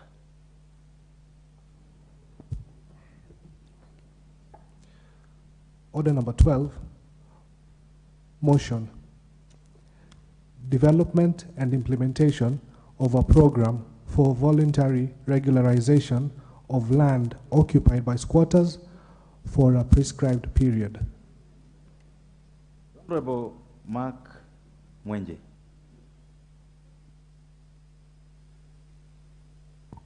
Thank you, Honorable Speaker. I beg to move that aware that lack of access to ownership of productive assets, in particular to land, is one of the very serious sources of economic and social insecurity for Kenyans. Further aware that many communities, particularly in rural areas and informal settlements in urban areas, depend on land for their production and livelihood, and therefore landlessness affects their ability to secure basic needs such as food, clothing, and shelter. Concerned that for the urban low-income dwellers, the only way of accessing land to put up their dwellings has been to take up residence on land that is unfit for human habitation. Aware that the Bill of Rights in Chapter 4 of the Constitution guarantees every citizen the right to adequate housing and reasonable standards of sanitation, noting that there are many squatters that have settled on land that belongs to either absentee landlords and adjudicated land, public land, or community land for long periods of time, with some disputed, with others undisputed. Concerned that the issue of land settlement in many urban areas, particularly in the informal settlements, has remained unresolved, with numerous persons remaining squatters. Further aware that Section 7 of the Limitation of Actions Act 2010 provides for the right to claim for settlement on certain land after the prescribed period, recognizing the need for the Ministry of Lands to hasten the process of identifying parcels of land occupied by squatters where there are no disputes from any parties. This House resolves that the government develops and implements a policy for voluntary regularization of land occupied by squatters for a prescribed period, including negotiations for financial settlements across the country to address the challenges facing the said squatters. Honorable Speaker, this motion, to summarize, is purely about regularization. Honorable Speaker, let us look at the value of land. It is the golden child of investment in this country. When our forebears fought for independence, they were fighting for land and self-rule. That was the main issue. Wealth in our country is attached to land. We all know it. And it secures livelihoods. And we must look, why does land evoke such emotions in our country? Because it's a measure of wealth.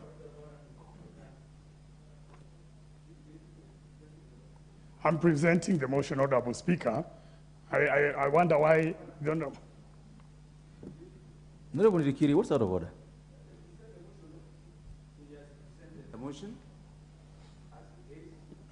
is supposed to lead us as it is, and thereafter, then we can tender. What is out of order? Because he's debating. That's what he did. The motion is his. He has done the right thing. He has presented the motion and is now moving the motion. That's how it's done. Resume your I stand corrected. Resume your seat, Honorable Ndikiri. Go ahead, Honorable Mwenje. Don't allow Honorable Karima to keep misleading. Thank you, Honorable Speaker. I think the Honorable Ndikiri is just taking a jibe at me.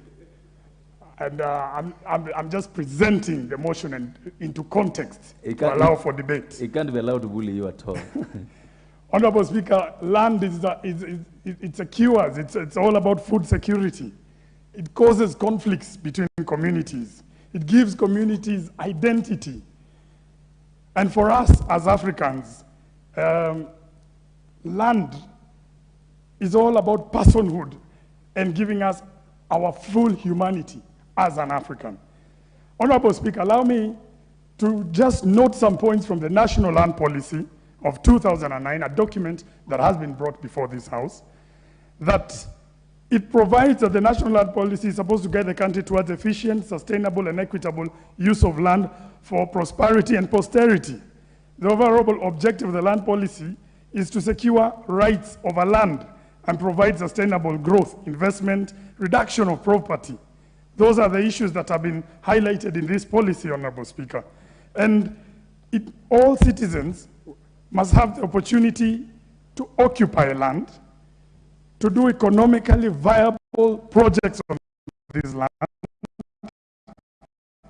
And we need efficient and effective operation of land markets and transparent land dispute resolution mechanisms, Honorable Speaker.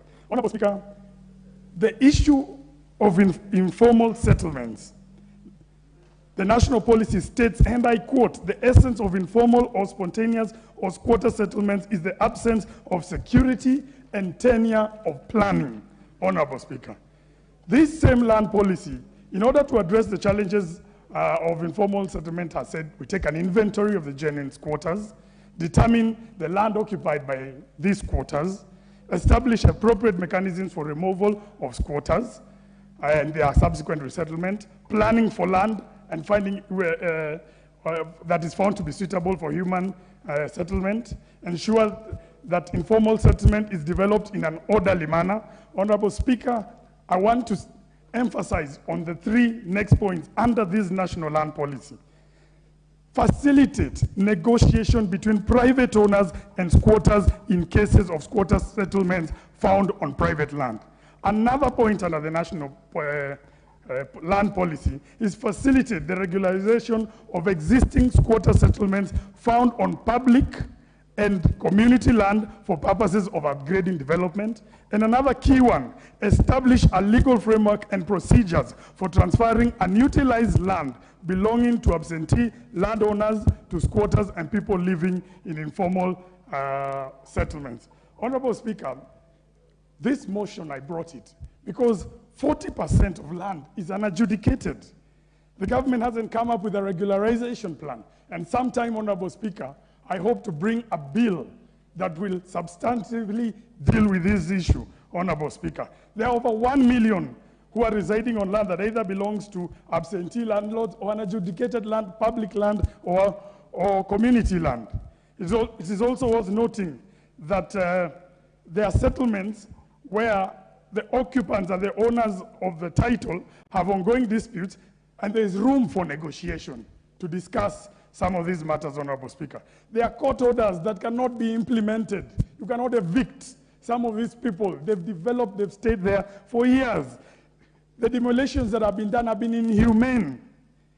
Honorable Speaker, we talk about inadequate housing, and yet we want to demolish, and our failure to regularize it will lead to that inadequate housing, especially for us in Nairobi. It has given conmen the advantage of the chance to con people who are trying to get the title deeds of some of this land, and the use of that land has been ineffective. Honorable Speaker, this motion shall have some benefits, Honorable Speaker. The government shall be able to issue more titles, create wealth. We shall have tripartite regularization, where you have the owner, the occupant, and the government to check that that has been done properly. County shall collect more rates, Honorable Speaker. The government shall be able to collect more taxes. We shall sort the issue of housing. We shall prevent uncontrolled development, Honorable Speaker. Sewage and water, Honorable Speaker, which is a problem for us in Nairobi. We shall be able to sort that out under this motion once passed. We shall stop demolitions. And Honorable Speaker, the President himself guaranteed that he does not want to see demolition. Let us not forget how it was in 2016, 2017, 2018, when we saw all manners of demolitions going on, especially in the Eastlands area. This must come to an end, Honorable Speaker. It shall discourage land invasion, because this is for a prescribed period and people will know there's nothing for free, Honorable Speaker. We shall be able to do roads, new towns shall come up, public utilities and schools and hospitals will be provided for, because as long as we are regularizing, we must provide for the public utilities that are required, Honorable Speaker. And we shall be able to reduce the court workload and encourage out-of-court settlements, Honorable Speaker. So, Honorable Speaker, as I conclude, demolitions, which is one of the issues that plagues our country here in Nairobi, have led to loss of life and property. We have a chance to stop that with this motion, Honorable Speaker. The court cases are there. They've been there for 20, 30, 40 years, and they will never recover that land, Honorable Speaker. One court order that I saw, the police requested, in order to do the demolitions, they need 3,000 police officers to be able to evict close to 20,000 people. It is impossible. It will never happen. But we have a chance here through regularization to sort that issue, Honorable Speaker. We must be brave to face this problem. Let us not postpone this problem. Every government that has come before has postponed this problem. Honorable Speaker, I have a ward in Molem where 60% is land that is unadjudicated. Yet it is one of the most populous wards in this city, in Nairobi. I have a ward called Karubangi South. I have another village called Alexin that we need them regularized and given their title, Honorable Speaker. Honorable Speaker, Embakasi West constituency, Embakasi constituency, Honorable Speaker, and I'm hoping you'll add me some 3 minutes, Honorable Speaker, as I conclude, that Seconds, member. Honorable Speaker, I just need to emphasize this point, that the late Embakasi gave birth to 6 constituencies, courtesy of the late Moshiri, the late Mwenje, and Waititu. We need to solve these issues, Honorable Speaker. We solve the land problems once and for all. The President promised to support.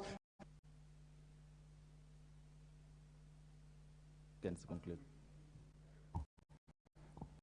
Honorable Speaker, as I conclude, we are looking for a win-win solution for everyone. That is the purpose of this motion. Honorable Speaker, I beg to move, and I ask the Honorable Mangu to second this motion. Thank you. Mangu.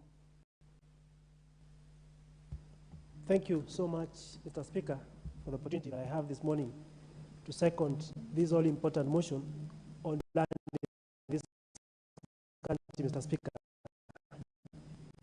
Mr. Speaker, land is a very emotive matter and a very emotive subject in this country, because year in, year out, Mr. Speaker, we have experienced cases where demolitions have happened, forcing people to be homeless, at times maiming, at times even killing people, Mr. Speaker, because there has been some contestation on matters of land, Mr. Speaker. It is true that we may need to have a policy that will regularize the way these unsettled people are settled, Mr. Speaker. And as pointed out by the proposal of this motion, Mr. Speaker, some of this land may be community land that has never been adjudicated, Mr. Speaker. Some of this land may be public land or absentee landlords, Mr. Speaker. We have a matter in this country where we have a few people that hold large parcels of land, and we have many people, Mr. Speaker, who end up squatting on this piece of land. Therefore, having a policy that will prescribe the minimum or maximum period under which that land can be given to the squatters, Mr. Speaker, to avoid cases of whereby people are invaded in the wee hours of the morning, Mr. Speaker, and left homeless. Mothers and kids are left without a house, Mr. Speaker. When you know that housing, of course, is one of the basic requirements Mr. Speaker, for decent living, as captured in Constitution and the Bill of Rights. It's important that these people are given decent accommodation, decent living, and that can only happen, Mr. Speaker, when such people are not having their houses, however good or bad they may appear, Mr. Speaker, destroyed in the wee hours of the morning. I therefore stand to support this motion, to second the motion. Thank you, Mr. Speaker. Thank you. Members, I wish to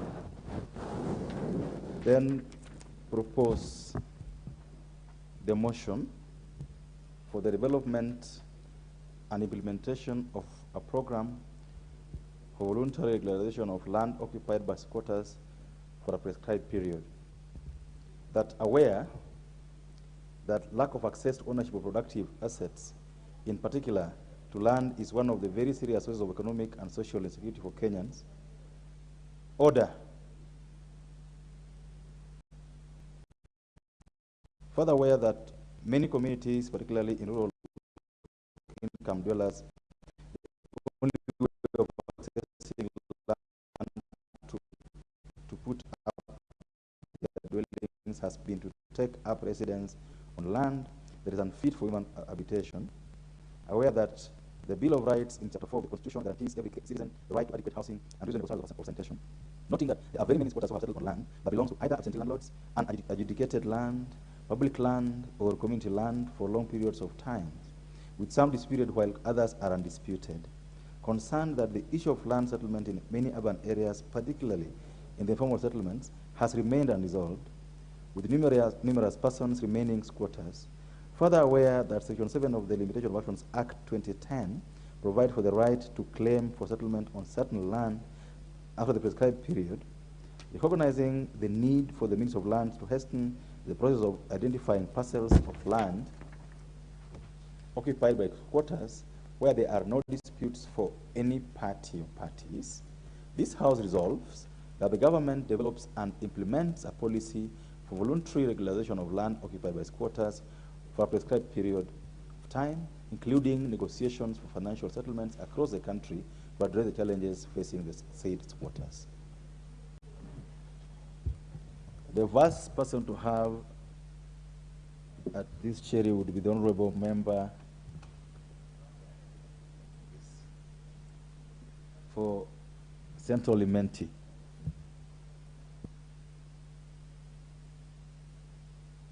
Speaker, I thank you very much for giving me this opportunity to contribute to this important motion. First and foremost, on the onset, I support the motion by my colleague, Honorable Mwenje, as it relates to the people who are squattering in various parts of the land. Only to say that there's no land which comes from even like Imana. Every land at its origin of where it comes from or who owns it and who has been an occupier, especially in rural areas where we know that land has been owned by grants and the communities. Honorable Speaker, there is nobody in Kenya who can be saying that he just came from nowhere. Every person has its own origin. But Kenyans have a way of how they just like to expand and occupy even what does not belong to them. So there must be check and balances. There must be a policy of how to regulate, of how to take care of those who are genuine squatters and who are not genuine squatters. There must be a way of checking and counter-checking who have been born, because there is a law which I've been talking about. When can one acquire land which does not belong to that individual? In common law, we have what we call adverse possession. That one is very well provided in law, whereby if one occupies a piece of land for 12 years and that occupation of 12 years is not disputed, or it's with the permission of the owner and the owner is not bothered, then that a person who is occupying or squatting in that land can go to the court and have his occupation validated by the court, and you'll be given title for that piece of land. Then there is another issue whereby one occupies a piece of land, but the owner of the land has started claiming that you are in my road longly, you are occupying my land longly. This one, I refer to a piece of land which mainly is owned by a certain community, and another community just come in and set in. And the two communities started disputing or squabbling about them. At the end of the day, you have even bloodshed. I have one church piece of land like that one in a place called Kiamulimbi in Meru, whereby we have an issue of Meru and Daraka, whereby the piece of land is owned by people of Central Menti. But in the new course, in the vendors, squatters, it came from very far, up to from Kitui and others from Daraka. They occupy the same. And there has been poor tag fights now and then, whereby people have been killing one another. Like that one, it cannot be said that it's an adverse possession. Because you see, there are those who are disputing and there are those who are sitting on the same land by force. So there must be a differentiation when it comes to the government policies to know who has been occupying what part of land and with the consent of the other one, and if this land has been having owners before, and if there has been having owners before, what can be done? Is it a monetary compensation? If not so, is it a policy whereby these two communities can be talked about and live in peace in such a manner, or whereby if squatters just get in and occupy somebody's plot, the government cannot come up with a policy of protecting a squatter who just migrate from nowhere and get in and start occupying somebody's plot by force. Because you see, Kenyans like not free things, but Kenyans like to do things which, where they are not forced by law in one way or the other to react to the same. So what it is that genuine squatters must be considered, but there is nobody who comes from heaven. They are all Kenyans, and there is no land which comes from heaven. It is owned by somebody or by a clan, so there must be a policy which protects both owners of the land and the squatters at the same time. I support the motion, Mr. Speaker, sir. Thank you, Member for Kandui. Thank you, Honorable Speaker, for giving me this opportunity to also contribute to this motion. At the outset, let me thank the Honorable Member for Embakasi, Honorable Mwenje, for bringing this motion at this particular time. Honorable Speaker, the fight for independence for this country could be equated to the fight to recover lands that have been taken by the white settlers. And our Constitution, the 2010 Constitution, which we gave to ourselves, dedicates a whole chapter, chapter 5, on matters touching on land and the environment. As clearly pointed out by the mover of this particular motion, land is a very, very emotive issue. Land is a factor of production. Land is almost a measure of somebody's status and wealth in this particular country. But if we look at the Constitution, it says land belongs to all the people of Kenya, either collectively as communities or as individuals. And in the usage of land, if you look at Article 60, it says land shall be used in an equitable manner. Honorable Speaker, the issue of squatters in our country is a time bomb which we need to tackle as a matter of urgency. Otherwise, it's going to create a security problem in our country. It is unfortunate that at this time, we still have many Kenyans who are still living as squatters. Some of them courtesy of having worked for the former settlers. Some of them because of a trade where they got employed and they began working for some people, but they have no titles.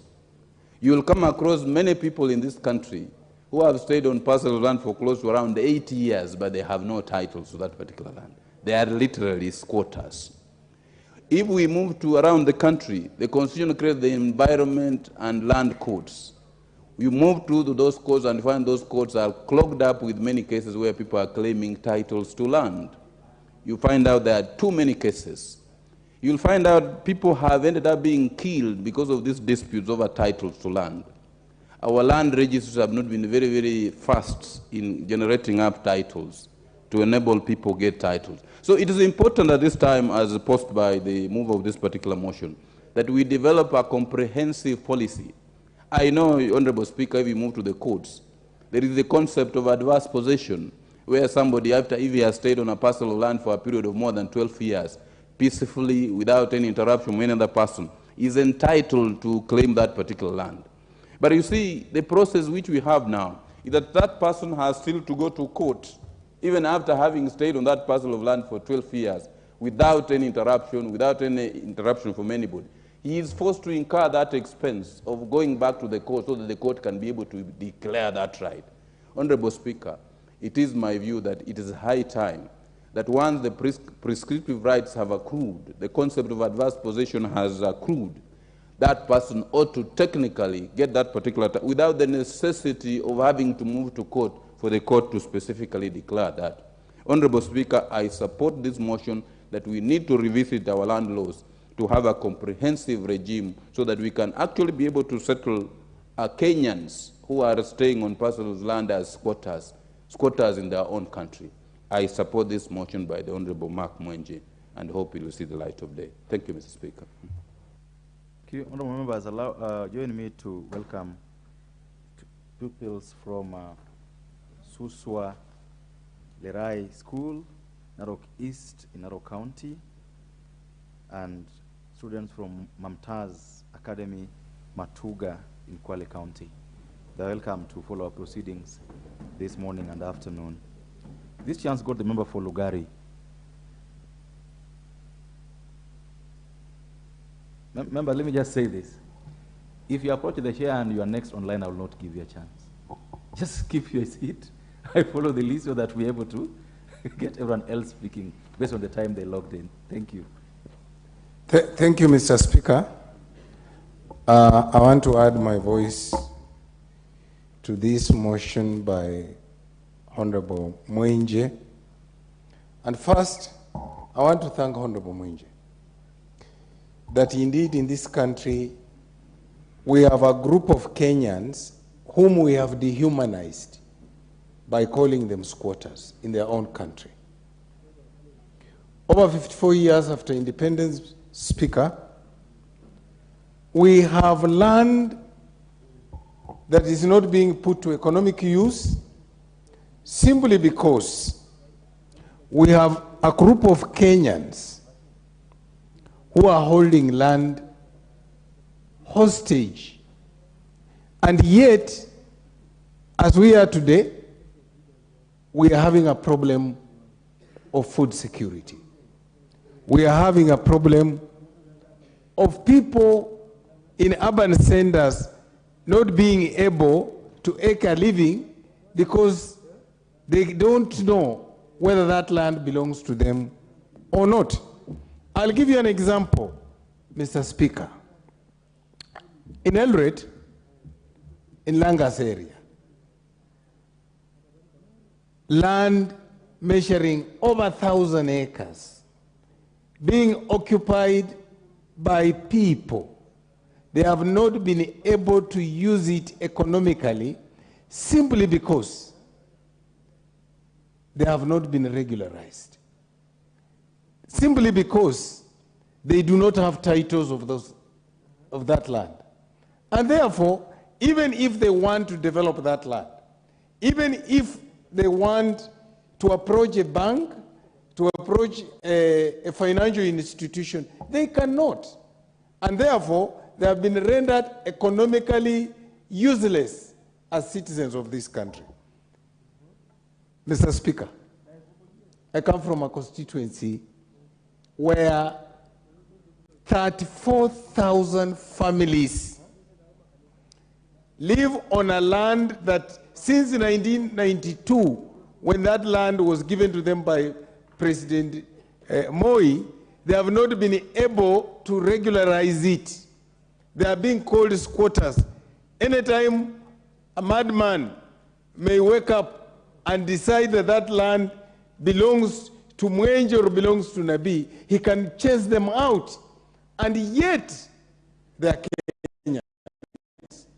We have developed schools in that area. We have developed hospital facilities in that area. We have developed other markets and other facilities.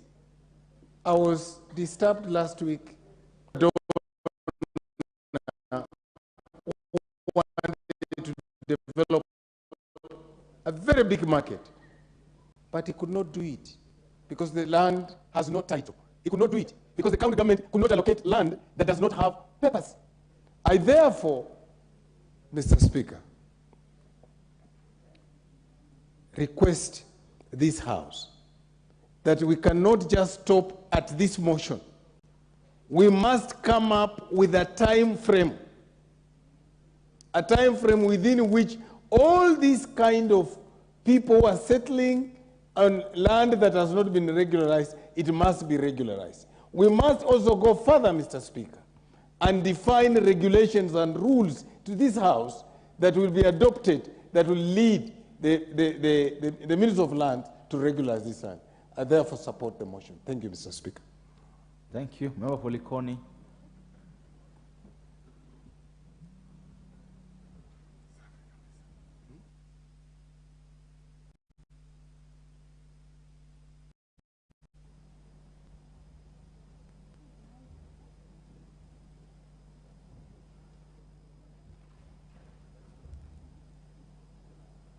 Commissioner, you could use the mic just in front of you, or the next to you, the one next to you.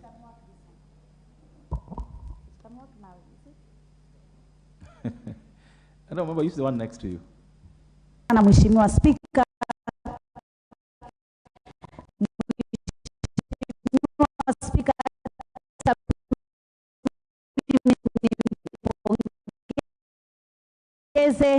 Mheshimiwa Mwenje kwa sababu ya hoja hii ambayo ni hoja muhimu sana. Hasa tukizingatia ardhi ni kiungo muhimu sana katika uchumi wetu kama taifa, na pia tukizingatia ardhi ni kiungo muhimu katika mambo ya kilimo, na hata ya kwamba sisi wa Kenya lazima tuwe na makazi katika taifa letu kama ilivyosema katiba katika sura ya 4 ya kwamba serikali lazima ihakikishe imepatia makao wa Kenya, na hatuwezi kupata makao ikiwa hatutakuwa na ardhi. Na kwa hakika ardhi limekuwa tatizo nyeti sana na tatizo sugu kwa kiasi cha kwamba jamii kwa jamii wameweza kuingia katika vita na mapambano makali. Hata tumeona familia pia wameweza kupambana na kuwa na mizozo kwa sababu la swala la ardhi. Na nataka niseme ya kwamba serikali iliyoko na serikali pia za nyuma zilizopita wamejaribu sana kuhakikisha ya kwamba wanaweza kufanya ile tunaita Kiingereza settlement scheme ama mpango wa makazi. Na katika kufanya mambo haya mipango ya makazi ni kuhakikisha ya kwamba Wakenya wamepata ardhi na pia wamepata hati miliki ya zile ardhi. Hivi sasa tukiangalia katika nchi yetu ya Kenya, ukienda sehemu ya bonde la Ufa, ukienda sehemu ya mwambao wa pwani na sehemu zingine katika taifa letu la Kenya, utapata tuko na maskwota wengi sana. Na hawa maskwota wengine wako katika ardhi zile tunaziita kwa Kiingereza government land, GL ama ardhi za umma. Na kuna wale pia ni maskwota katika ardhi za watu binafsi. Na kuna wale pia wako maskwota katika ardhi ambazo ni za watu ambao hawajulikani na hawaonekani. Na hii ni kwa sababu tukiangalia historia yetu, hapo nyuma wabeberu walipokuja katika taifa letu la Kenya, waliweza kunyakua ardhi zetu. Na wengi katika wale baada ya kupata uhuru wetu waliweza kurudi katika nchi zao na wakaacha zile ardhi. Na ardhi zile kuna watu ambao wameenda wakaishi katika ardhi zile kama maskwota, lakini mpaka sasa hawajapata hati miliki. Na kuna wale watu ambao ni wajanja wanapitia kule wakichukua pesa wakisema wao ndio wana hati miliki ya zile ardhi, na si kweli. Wanawatoza pesa nyingi na inakuwa ni njia ya kupata pesa kwa watu ambao hawafanyi usawa katika taifa letu la Kenya. Hivyo basi ni muhimu sana tuwe na ile kitu tunasema tuangalie takrimu muafaka ya kuona zile ardhi ambazo ni za umma katika taifa letu ambalo ziko na maskwota ni ngapi na ni kiasi gani katika kaunti zetu zote 47. Na zile ambazo ni za umma na ambazo serikali pengine haina matatizo ama haina hakuna utata katika ardhi zile, basi tuweze kupatia Wakenya wale hati miliki. Vile vile pia serikali inaweza kutumia fedha, kutumia ile tunaita Land Trust Fund ambao huwa iko, kuweza kuwanunulia Wakenya kwa kuwalipa wale ambao walikuwa wamemiliki ardhi zile lakini hawaishi pale na kunaishi maskwota, kama vile mfano ya Waitiki ile ilifanyika na serikali ya nyuma. Hata pia sasa serikali ya sasa naona iko katika mpango ya ile ardhi ya Mazurui kule Kilifi, kuweza kulipa familia ya Mazurui na wale maskwota waweze kupata ardhi zile. Kwa hivyo hili ni jambo ambalo litaweza kusaidia Wakenya kuweza kupata makao na kuweza kupata hati miliki.